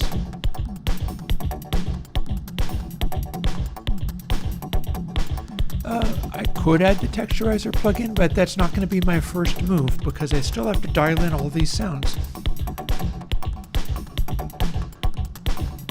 Here's my snare.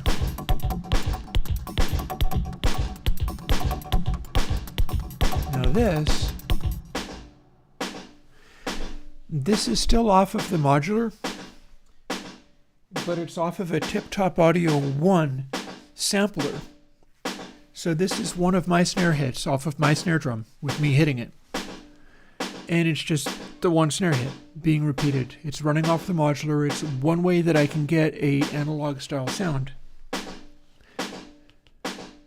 It's in fact a 24-bit sample because the Tip Top Audio 1 will do 24-bit output, although I can pitch it up and down a lot too. So what can we do with this? Well, we can make the lows a lot deeper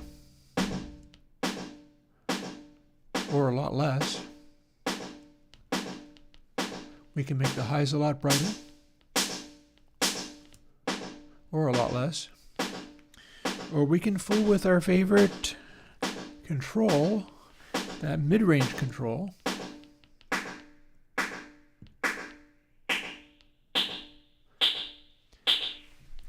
Now, since this is a sample, mid-peak brings out the reverb in the room a huge amount.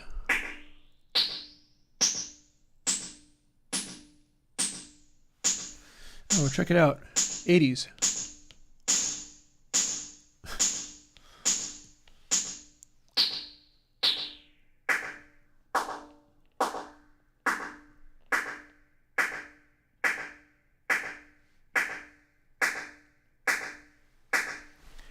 That's a very aggro sample.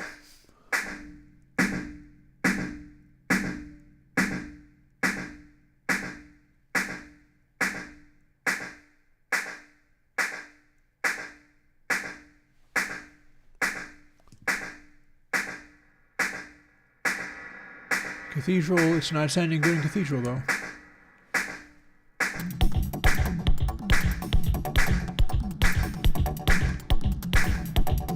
And now let's pull back some of that mid-ranginess.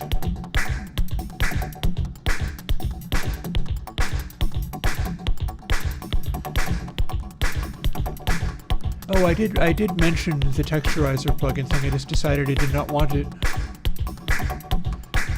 So we're going to take this, and then that is modifying this sound.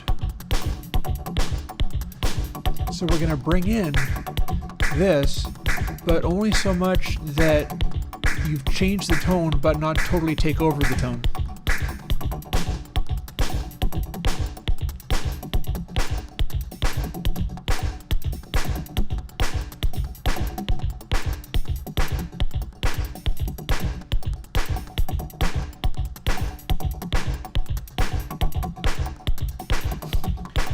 Hi-hats. Hi-hats. We have hi-hats. However, they're crazy hi-hats. Check this out. This is also a module. This is going to be the Blue Lantern Mini Shimmery, which I quite like. I think it's awesome. The question is, how do I get this to fit into the mix? Because it's got a lot of weirdness to it. Like that barely sounds like a hi-hat at all.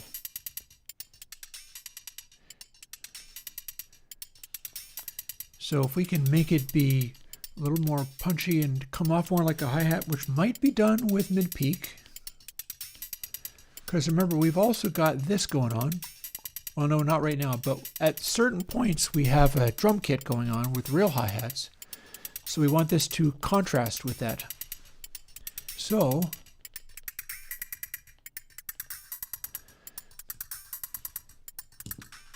if we do a bunch of mid-range, we can start hearing what's going on inside this sound.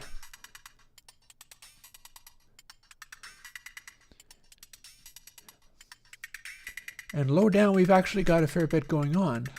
But as we start getting up higher, oh, the whole thing is quirky as hell. That's why I love this particular module, Blue Lantern Mini Shimmery. And he's also recently, he puts out stuff almost as often as I do. It's just hardware, so you probably haven't heard of it. But Blue Lantern has a hi-hat module coming out that is like this, only a little more refined. This is an original Blue Lantern Mini Shimmery that's been modified very heavily.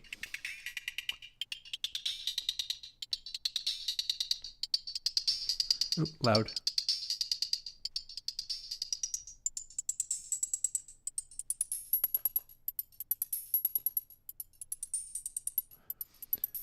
And then there's a very bright boost.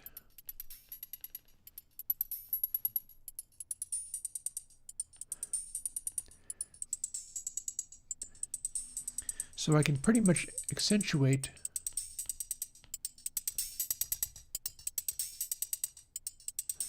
whatever frequency I want, but also push the highs so hard that it's freaking out the mix bus. I'll see you later, Althera. We're going to wind up pretty quickly, I think. It's not going to be terribly long. Because I need to avoid burning myself out on incredibly massive marathon streams, but I do need to be doing more streams. So as you've seen, I'm working harder on being able to do them properly. Let's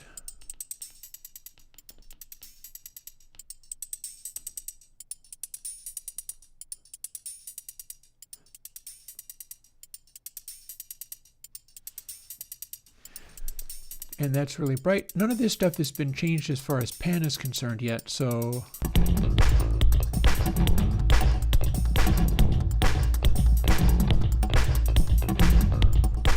oh, we kicked into another section. That's what's happening.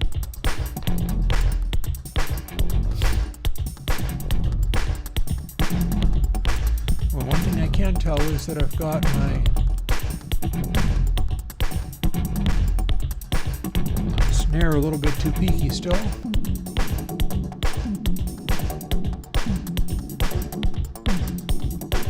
And probably too much.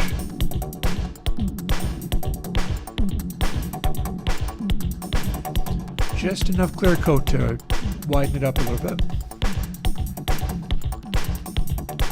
What else do I have down here? Let's see what happens over here. Oh, I know what this is. Check this out. That's a Farfisa organ. It sounds like it's sequenced, but it's not. I'm having to play that. That's a Farfisa. That doesn't have any MIDI or anything else. I just chose to play those notes, and I'm trying to play them as rigidly as possible so that they fit with what else is happening. So let's play with this a little bit. We have not touched the Farfisa organ once yet.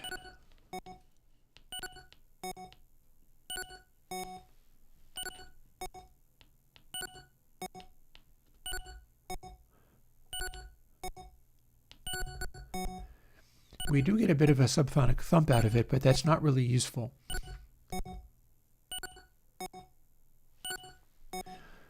And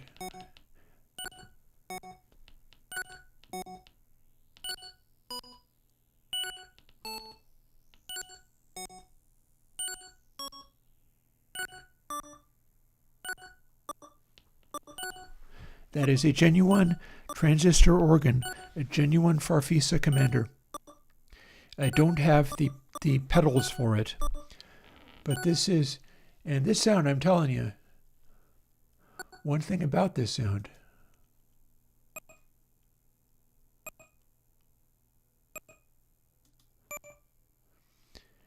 I don't have it in many places left, although it does jam throughout the entire duration of the track, but then I edited it down like crazy.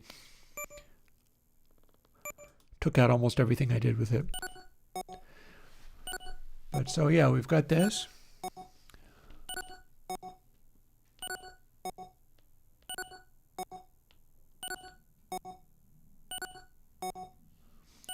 Cutting the bass accentuates the mid bass just a bit.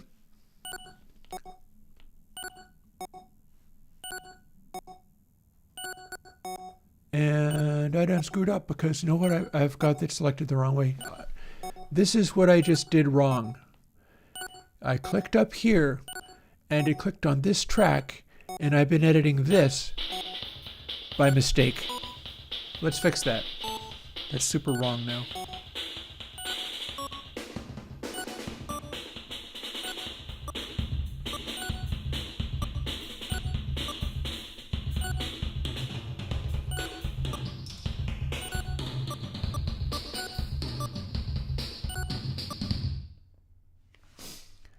Back you go.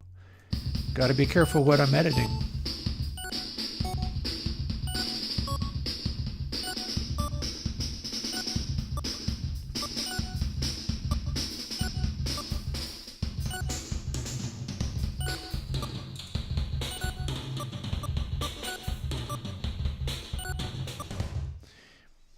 I know I wanted to get the snare out of that, so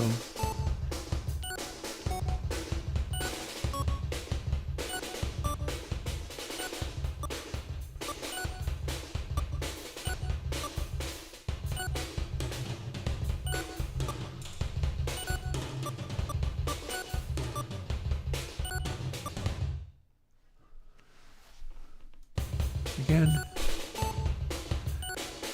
Now let's edit the actual Farfisa organ.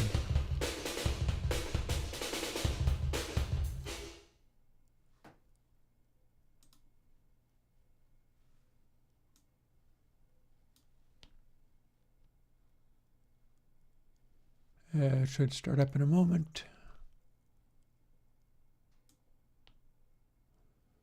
Or not. It's soloed. Oh, I've got the fader down. There we go. Yep.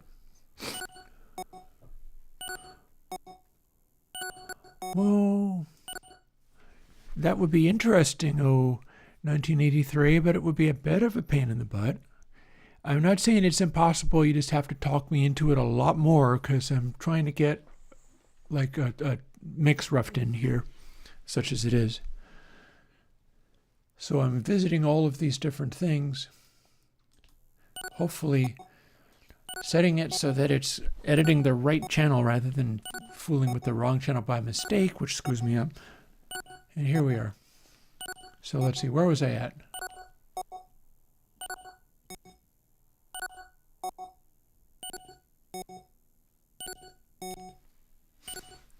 Because the raw sound is this. Somewhat. It's not encoded now, but this is with no EQ. So we will boost the highs because it's already got such highs.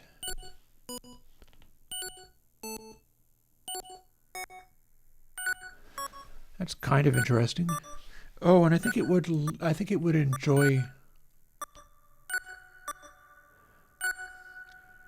I definitely had this in deep reverb, so we'll do that again.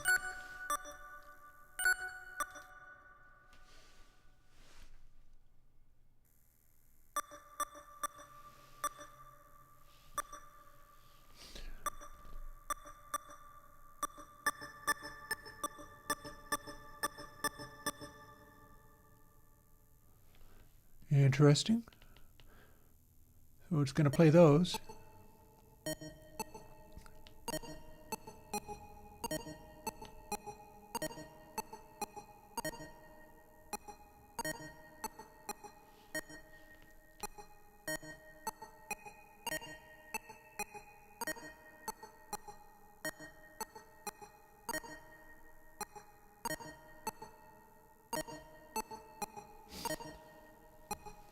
So here's what I'm doing with this, is we've got this boost going on here.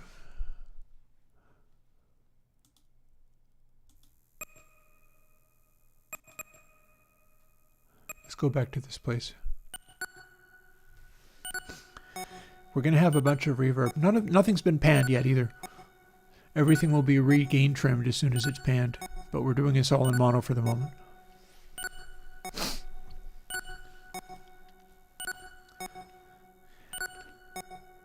And the peak turns this, which is pretty on the normal side,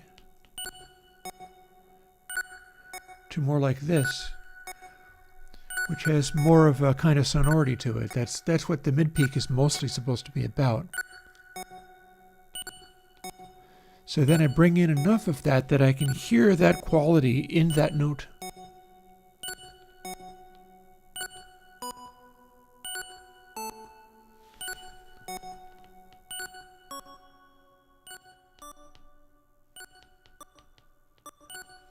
Oh, it already is.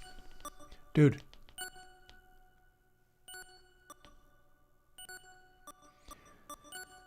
That is built into ConsoleMD channel.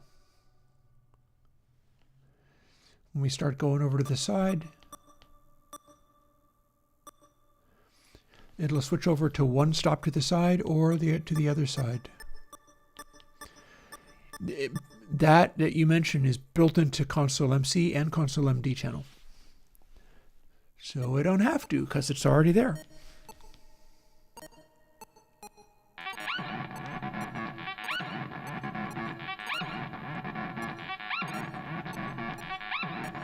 There's a glorious noise.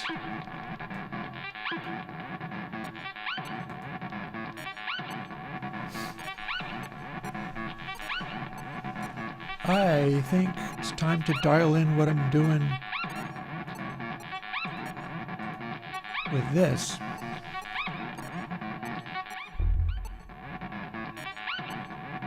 That was the bass. Just jump in there for a moment.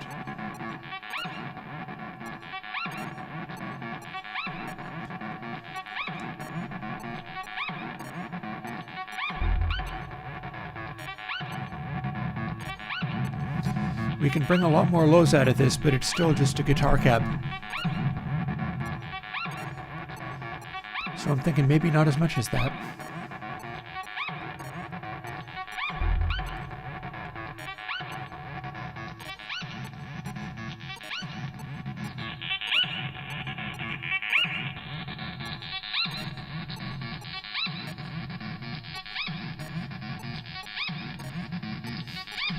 If I accentuate the frequencies without hitting those frequencies that make the guitar, like this is a guitar speaker, so when we bring this down a little bit, it honks.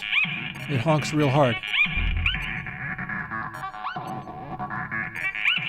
Because this is a guitar speaker that synth is going into.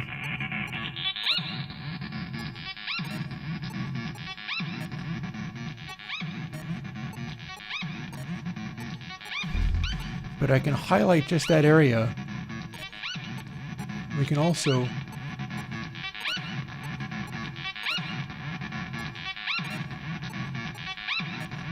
boost highs on it, since it is a synthesizer after all. We're distorting a little bit, but mostly we just want to drag out that detail and then pull back the mid-peak.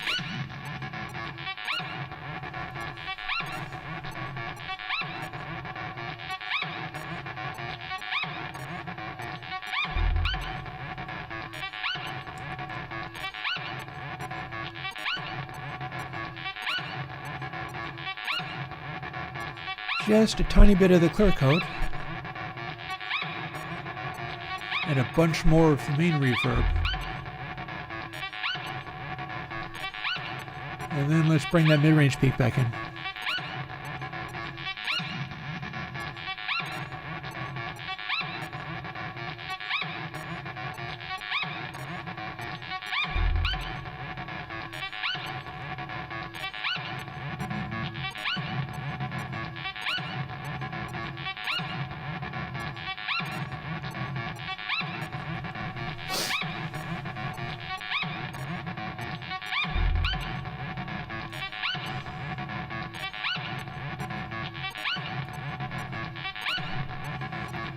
And we do have everything enabled. We're just only hearing a little tiny bit because everything else has been edited out. The bits I didn't work on yet were literally the guitars.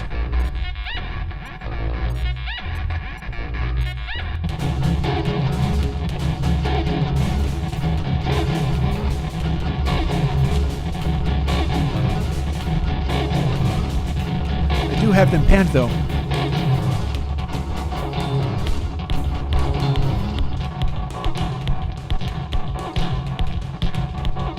Oh, did we not loop?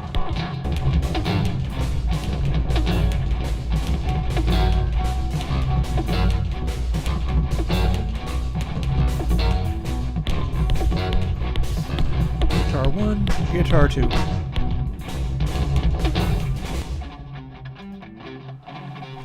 Here's what we got, and you should adjust guitars in combination with the bass.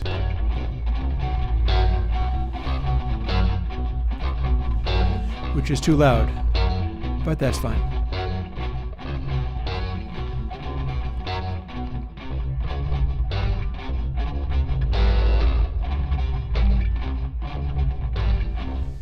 A lot of lows in there, and then pull it back and make it quieter. Back to our guitars. There's nothing been done to these at all, so it's time to start getting the guitars in.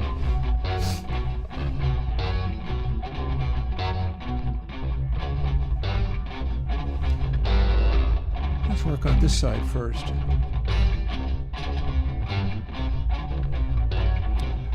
Probably going to want a bass boost.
see where we're at.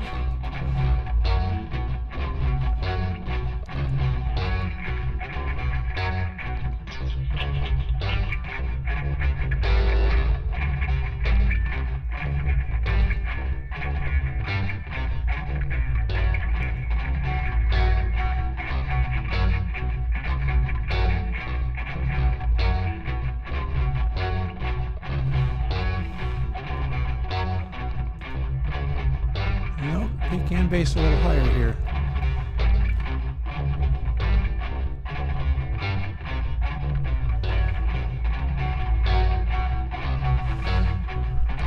And lastly,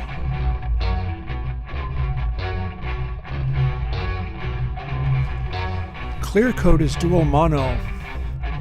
That means I can apply it here and that sounds terrible, so let's adjust the tone with that in there.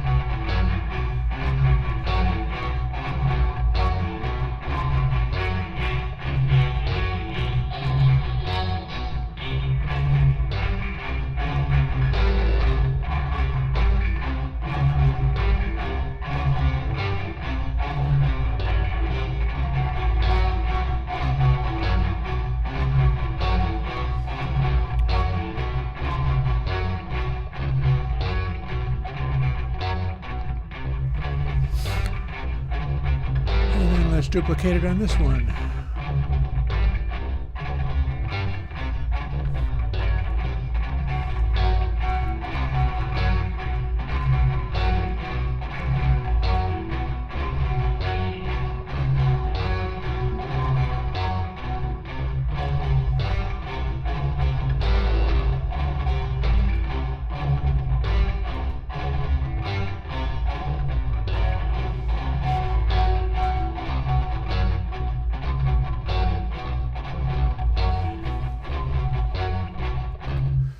And so what we did there was get the guitars going, throw in that clear coat that I wanted for a little more of the ambience, but a really, really, really bright ambience. And it started the mid-range honking like crazy, so then I just rebalanced it around that.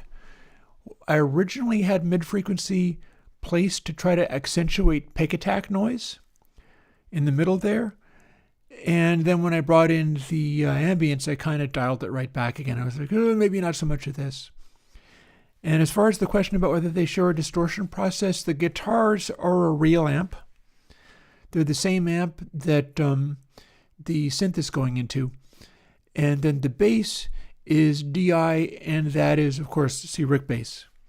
So that's not at all the same distortion process, but I designed C-Rick bass to work with this. And let's see how well it worked.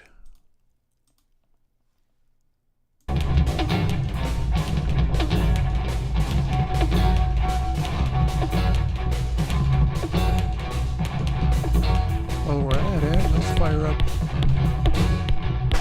the meter.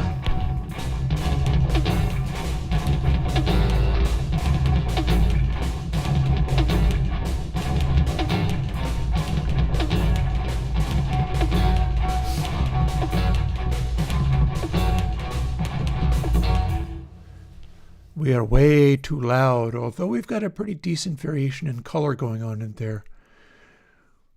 It is a pretty good balance, but we're just overloading so hard. That stuff black up in the air there is clipping. If I was to export this right now, it would come across as way too loud.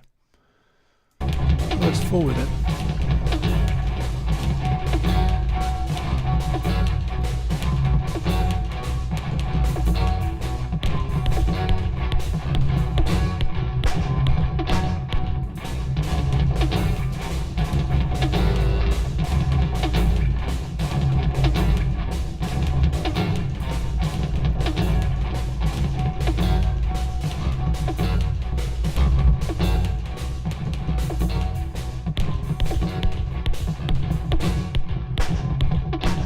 You are definitely too loud.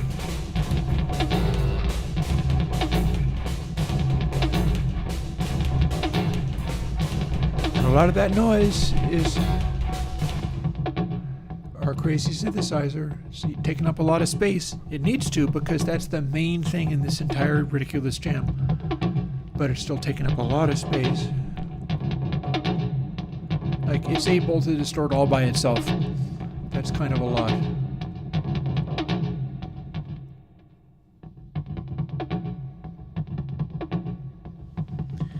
And it's using a lot of lows too, so maybe not as much of that. There we go.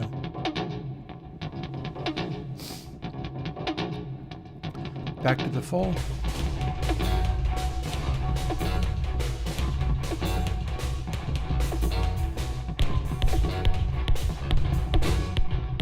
We have a transition between two sections.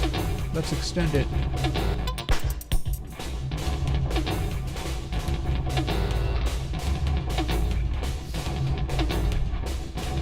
Here's the drums.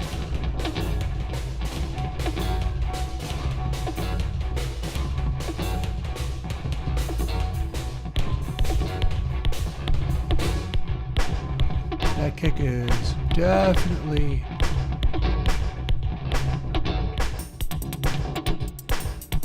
on the super loud side. This is that snare.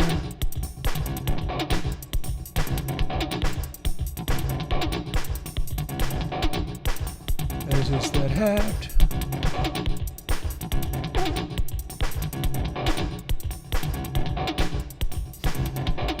Let's pan the hat. Let's hard pan the hat.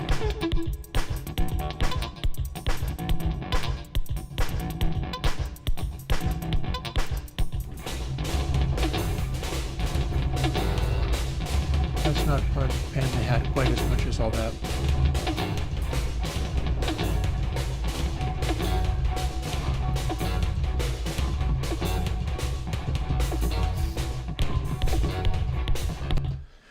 Remember what I said about if I heard the quality of the sound, in this case the ambience on the drums, as overbearing, then I don't want it to be so much. So I just heard the ambience on the drums being really overbearing, and so I immediately went to pull it back, because I was like, whoa, whoa, whoa, if that's coming out so strongly, it's distracting from everything else.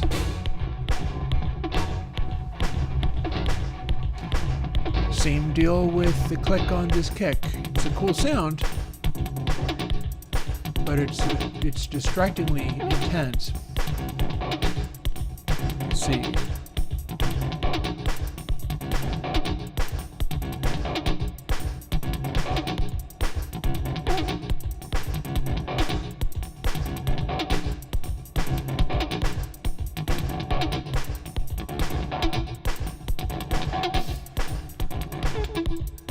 Yeah, and you're right. Preserving the rubbery honk of the synth is exactly what I would like to do. The whole thing was designed around this ridiculous noise, which is a hardware synth freaking out. It's two different Zox boxes feeding into each other. It's nuts. So speaking of which, maybe it would be a good idea for me to pull the peaks back a little bit.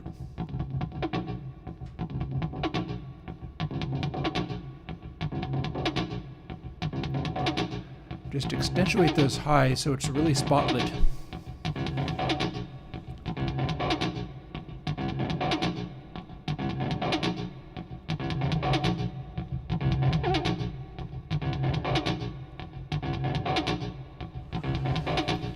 And it is eating up a lot of space. It's meant to. It's meant to be like the noise.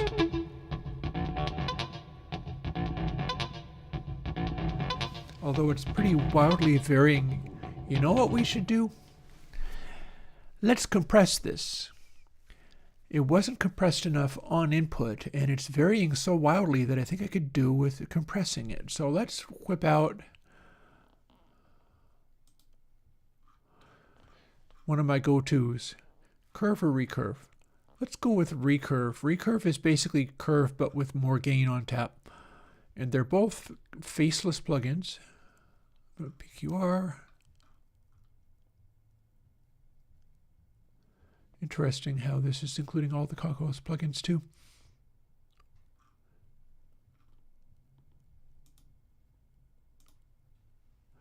No controls on recurve, it's just there.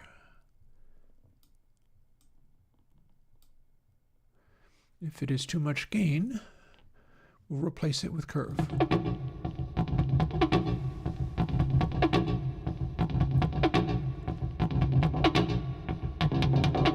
Okay, I feel like this is falling into place.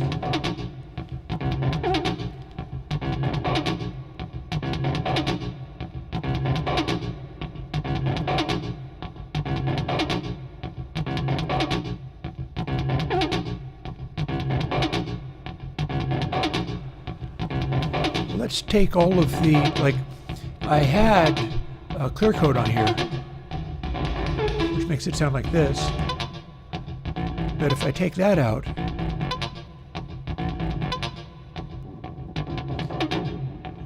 we're just driving cathedral.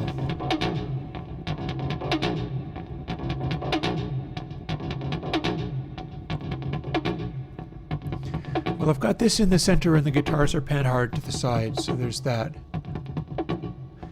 I think recurve is helping.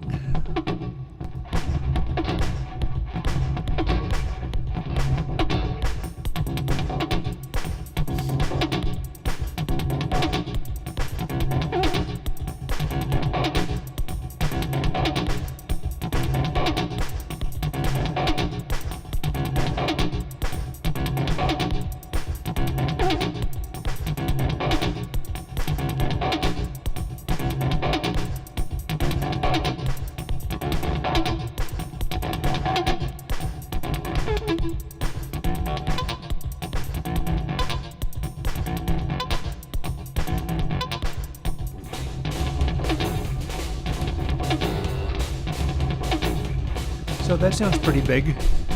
And then it switches over to the electronic stuff.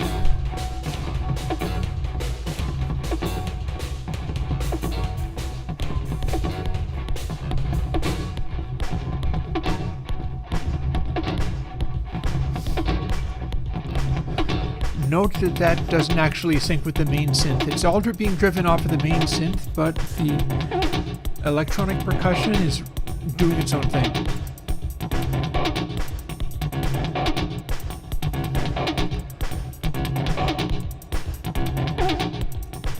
And we don't need it to be quite as loud as this.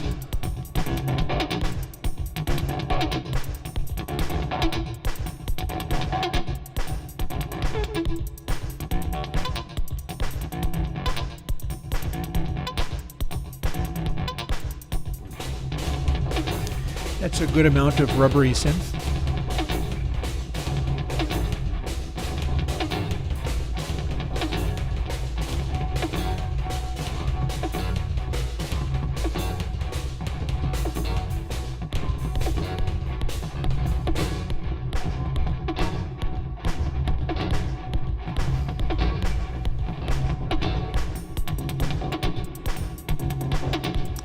I'm going to have that rubbery synth pushing a lot of reverb, but not quite as much as this.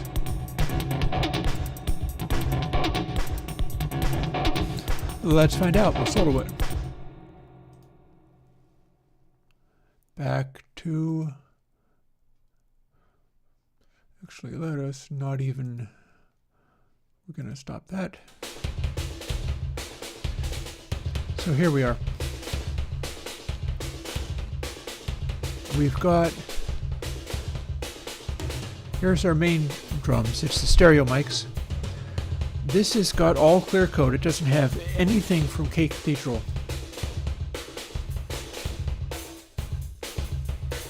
Oh, hang on. Just screwed something up again.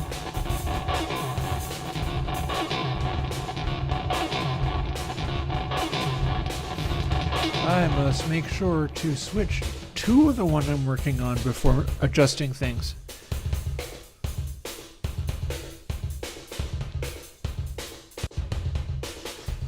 So yeah, here's our stereo drums. It's got clear coat on it. Oh God, again. Sorry. I am derping myself over pretty bad. I know I switched over to that. I clicked in the wrong place is what I did. I'll tell you exactly what I did wrong.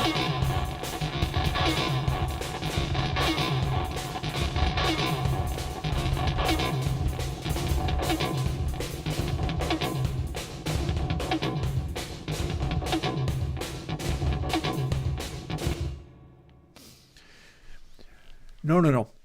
So how can I show this?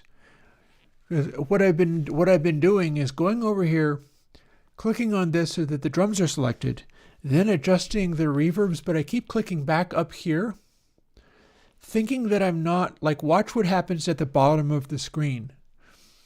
I click on this little thing up here to make the play bar go back. And I have clicked in the area where track 1 is, and I have switched back over to track 1, and all of a sudden I am playing with the reverb sends of track 1, even though it is not soloed. I've done that 3 times in a row. I'm going to have to stop streaming for... Give me until about another 15 or so minutes or something like that, and I will stop, because if I start derping it up too much in that way, I don't really have anything to gain from continuing. But what I wanted to show was this. Here's Clear Coat. And this is what it would sound like if it had K Cathedral.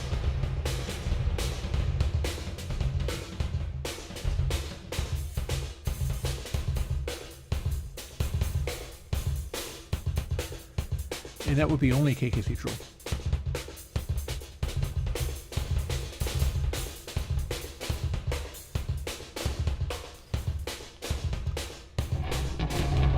So we can show you what's in everything.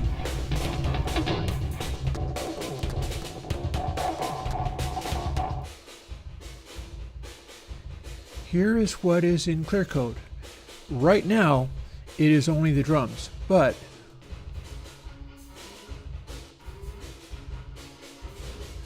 there's a hint of those guitars in there as well.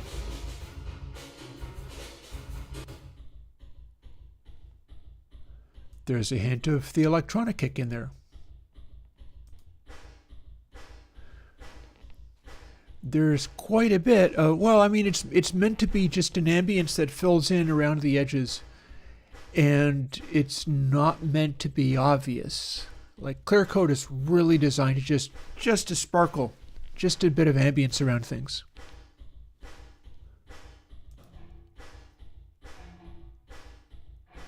There's those guitars again. Whereas here is what's in K Cathedral. Totally different thing. It's not localized to the sounds. It's just this big washy space. That's what I was using the Bracasti Cathedral for. So yeah, it is simulating a room noise. Not as much as the Bracasti rooms will eventually do, because I will do the Bracasti rooms, and those do more than Clear Coat. But, oh, and I can bounce around to here. Man, as soon as I click anywhere in the window, even under this bit, it switches to whatever that track is. That is cumbersome. Let's see if it does it again. No, if I click all the way up here, not even near... Oh! I have got that Farfisa going into K Cathedral as well. If we have both of them... This is the picture of all the space without any of the direct sounds.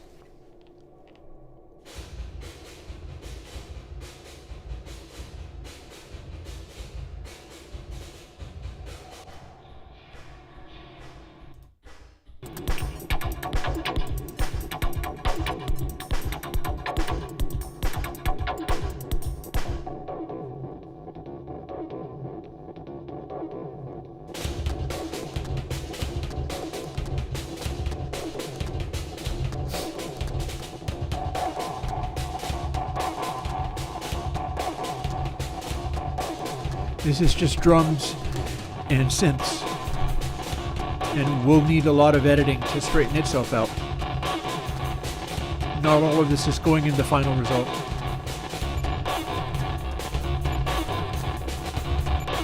And you can hear the farfisa. It's just peaking. It's just peaking in there.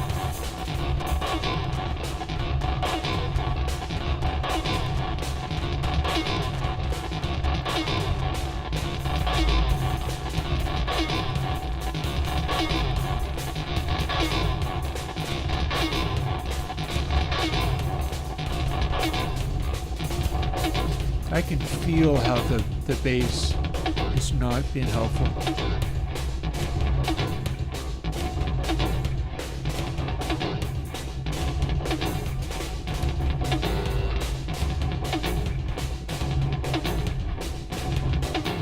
Oh yeah, well everything is really crazy busy. That's why so much has been edited out. Otherwise it'd be even more unbearable.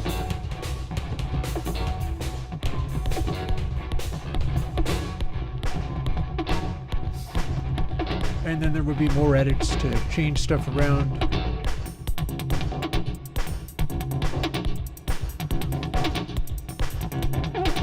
The synth stuff is balancing fairly well, although now I'm hearing Cathedral on that synth a little too hard.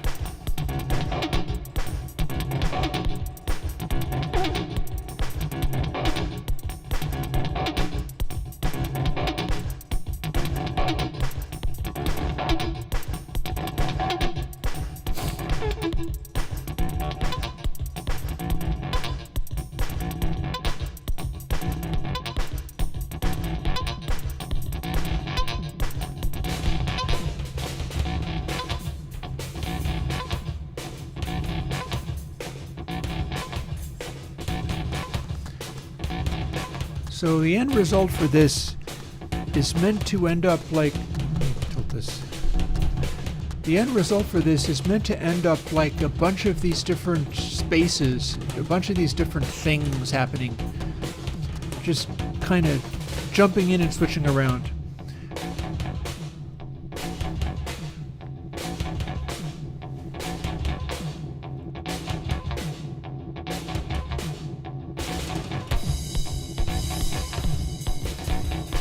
That transition was on purpose.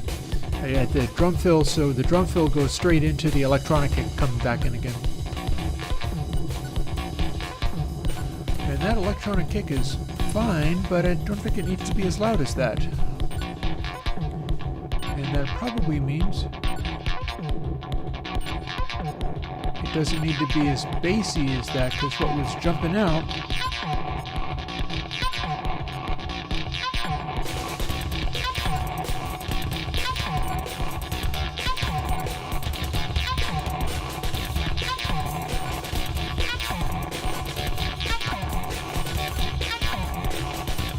you could do that. You absolutely could do that. I mean, the thing that's with the Bit Crusher is that it can put stuff in the background in such a way that you can focus on other things. And what do I mean by that? Let me scroll down here so I can see a place where, like, let's experiment with maybe doing it on that snare instead.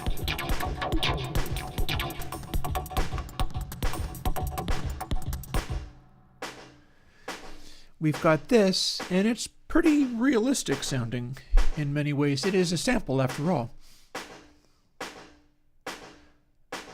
And there I am editing the wrong thing again. Huh?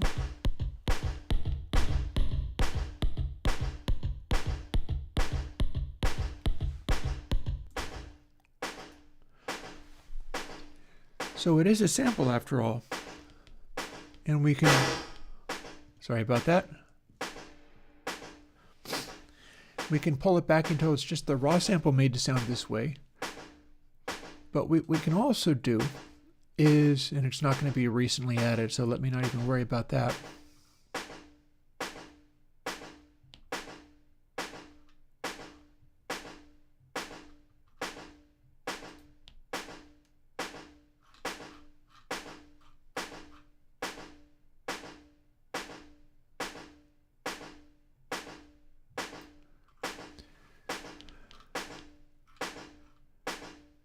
I'm thinking like some variation on bit glitter.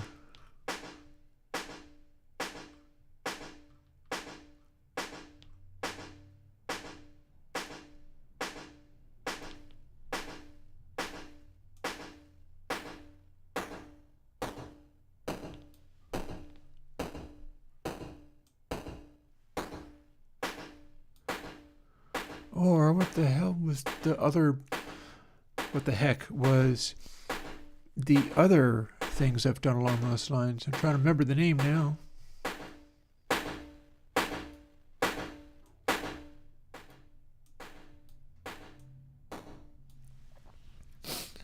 We can really make it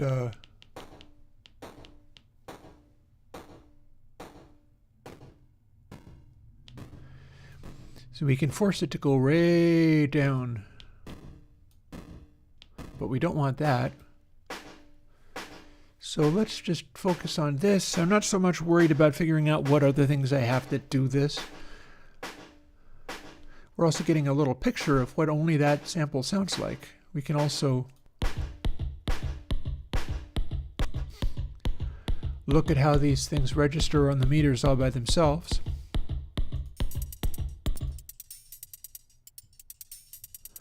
As you can see, this generates a bright color. But we were focused. Oh, and we've got this craziness. Probably don't need that much verb in that.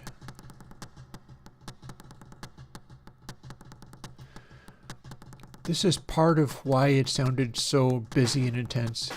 So we had so much going on. So like if I do have bit glitter doing this,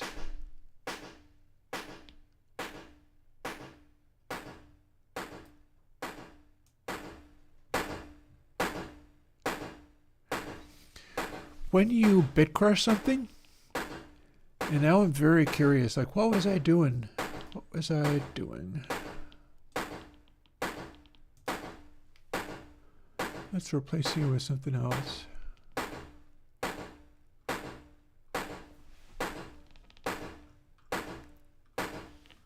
Let's remember.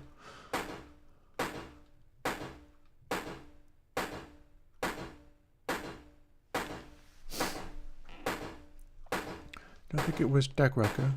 Certainly not digital black.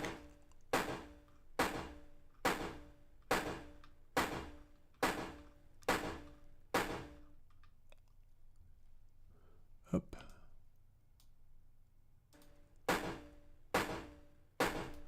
Lupio. I think it was Fracture. So now I'm trying to remember what the name of my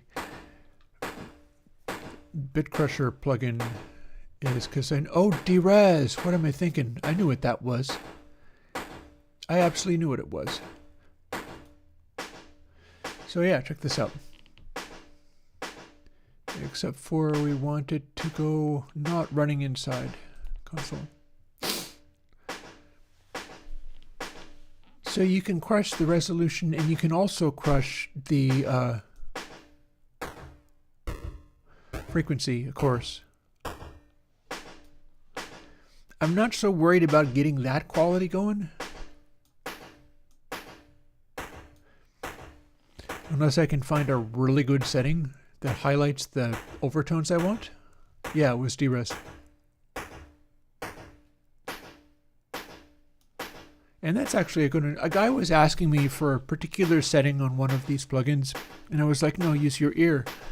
But that's what I was talking about, is you start with your analog sound, and then rather than just only taking like 27.9 kilohertz or whatever, you find where it brings out a little bit more of the snares or whatever, like this.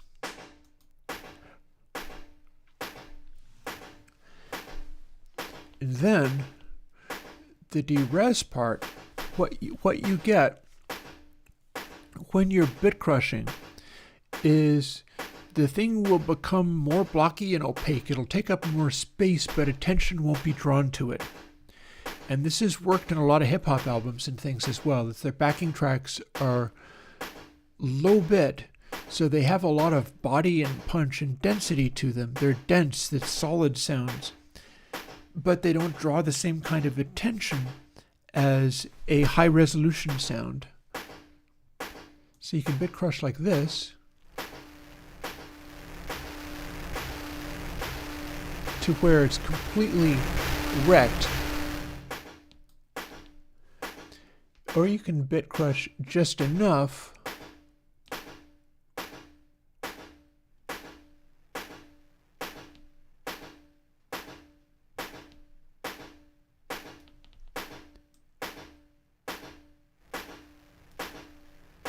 to bring in a little bit of that going on. We maybe don't want so much that, like, this is down around 6 bits or so already.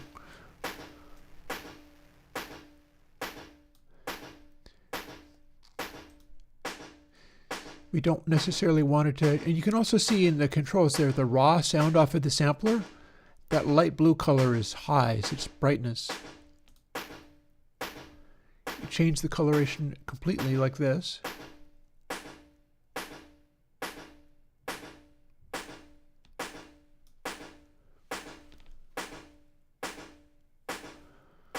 I am not as interested in bit crushing the reverb because it's working on some other things.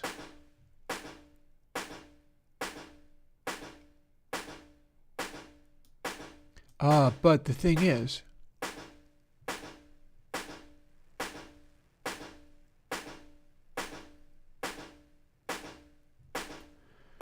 bit crushing it just right, we go from this sound, which can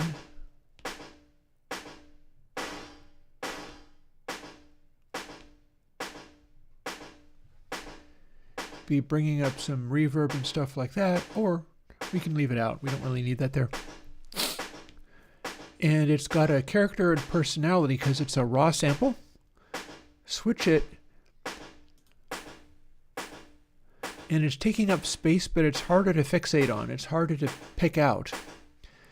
As a result, if we go over to, here's what the main sound is. Let's put that bit crusher in.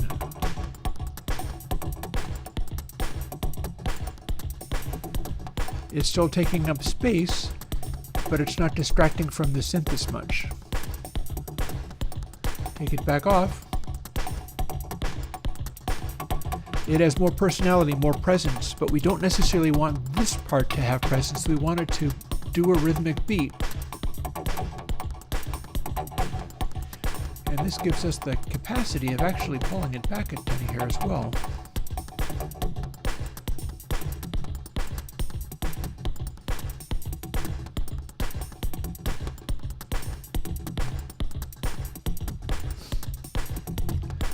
We could even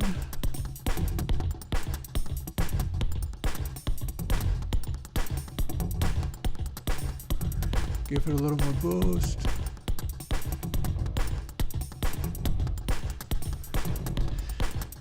And there is our synthetic snare doing the job of a synthetic snare. It's taking up space, but it's not taking attention from things like the synthesizers that have more color to them. So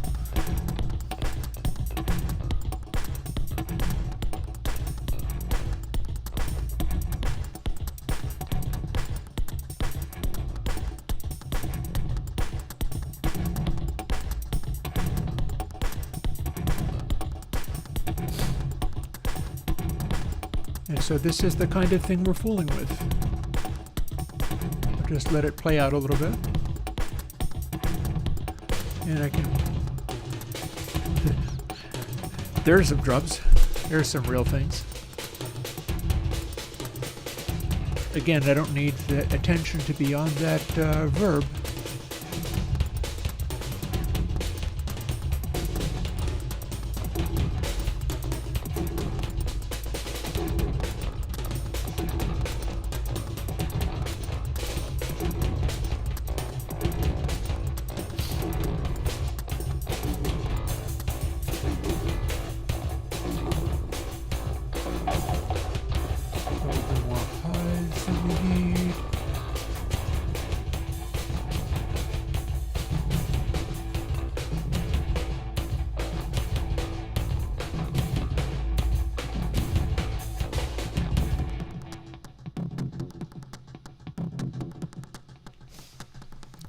What, the snare? Yeah, the snare is pretty close to maximum pan.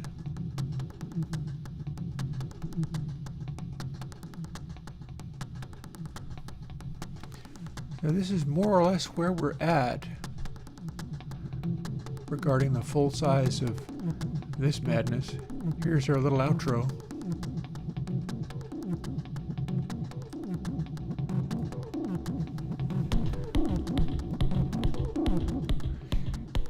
I built all this stuff together to post as a single track, which is Yoking the x0xen. But I'm thinking in terms of maybe just running the mix and then editing it down to keep only the bits that are most interesting to me, for the purpose of throwing it on as an extra little thing for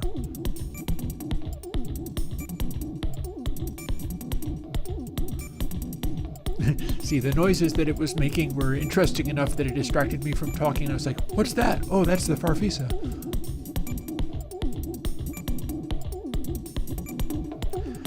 The whole thing is working better for me than it was off of the analog mixer, because the analog mixer didn't have this kind of EQ control.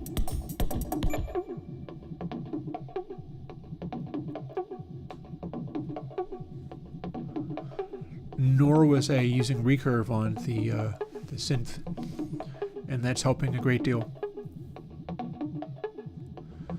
So I could be crushing that with compression even more. I can just turn it up a little bit.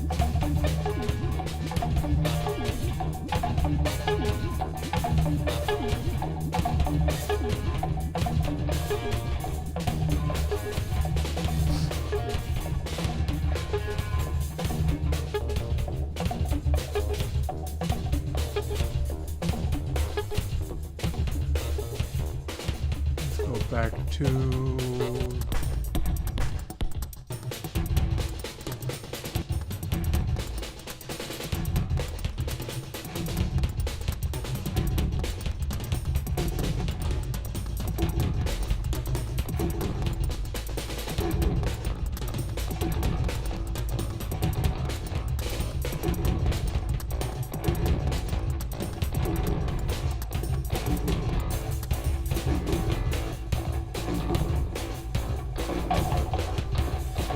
have guitars, I like them to be fairly loud.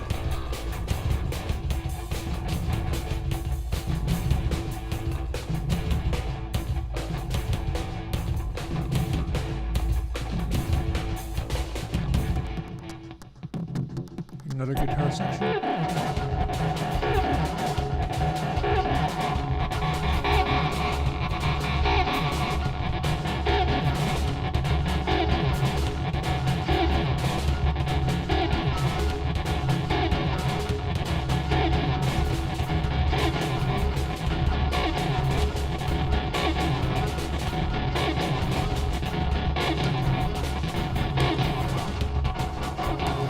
Interesting. Look at the colors coming up for this one. It's very bright now.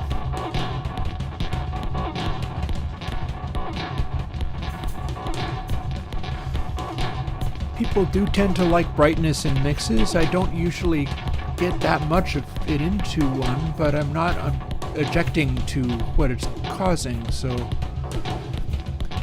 that's probably going to be fine. This meter, which I have yet to be able to give to people as a rule, is designed to... You're supposed to go for balanced color, and I usually don't get there, but this is closer than I have for a long time.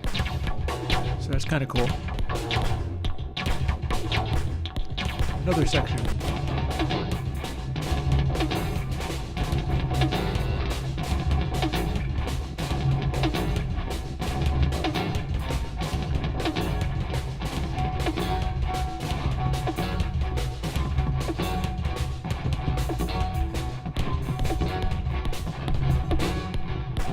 Is a very aggressive, that's a very aggressive compressor, but it's a very aggressive synthesizer, so they go together.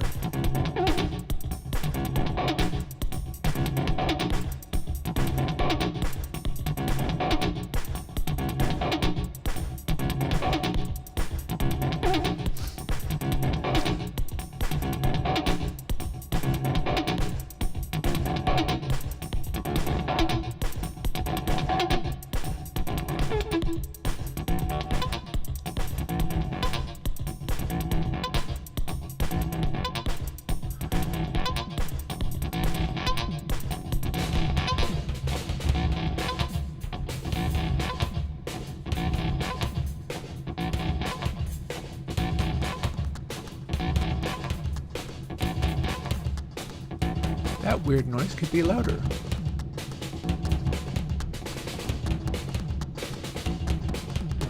And brighter.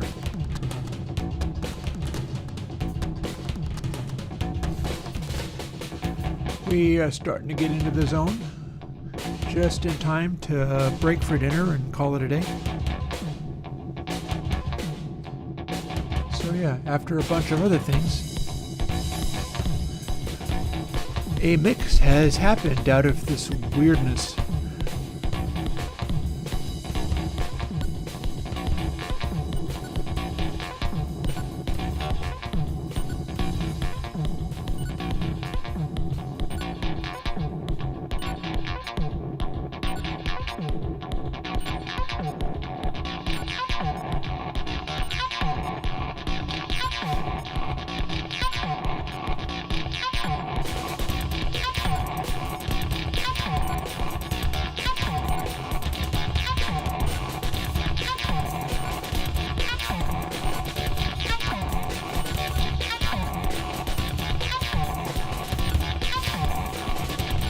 This is a bit that's meant to be really aggressively noisy, and it is.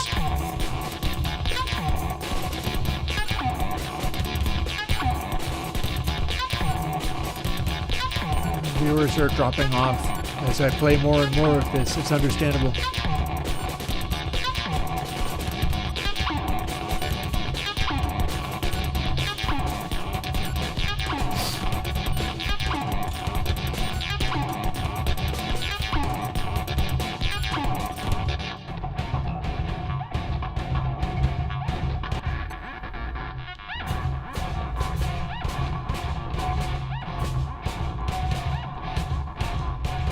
Well, I'm happy you enjoyed it.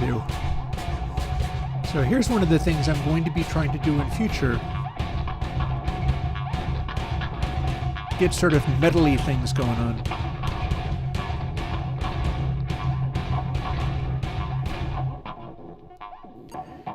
Should be able to cut into stuff like that. And then bounce into different kinds of sounds.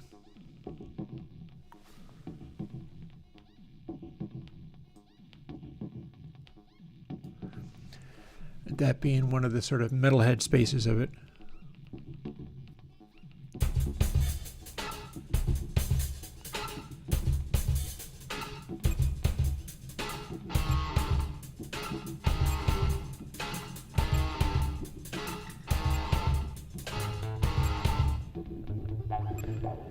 That will go into the final, that little moment.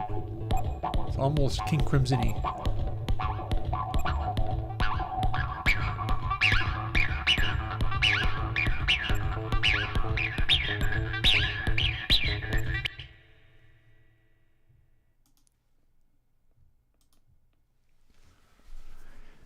On that note, let's call it a day, I think.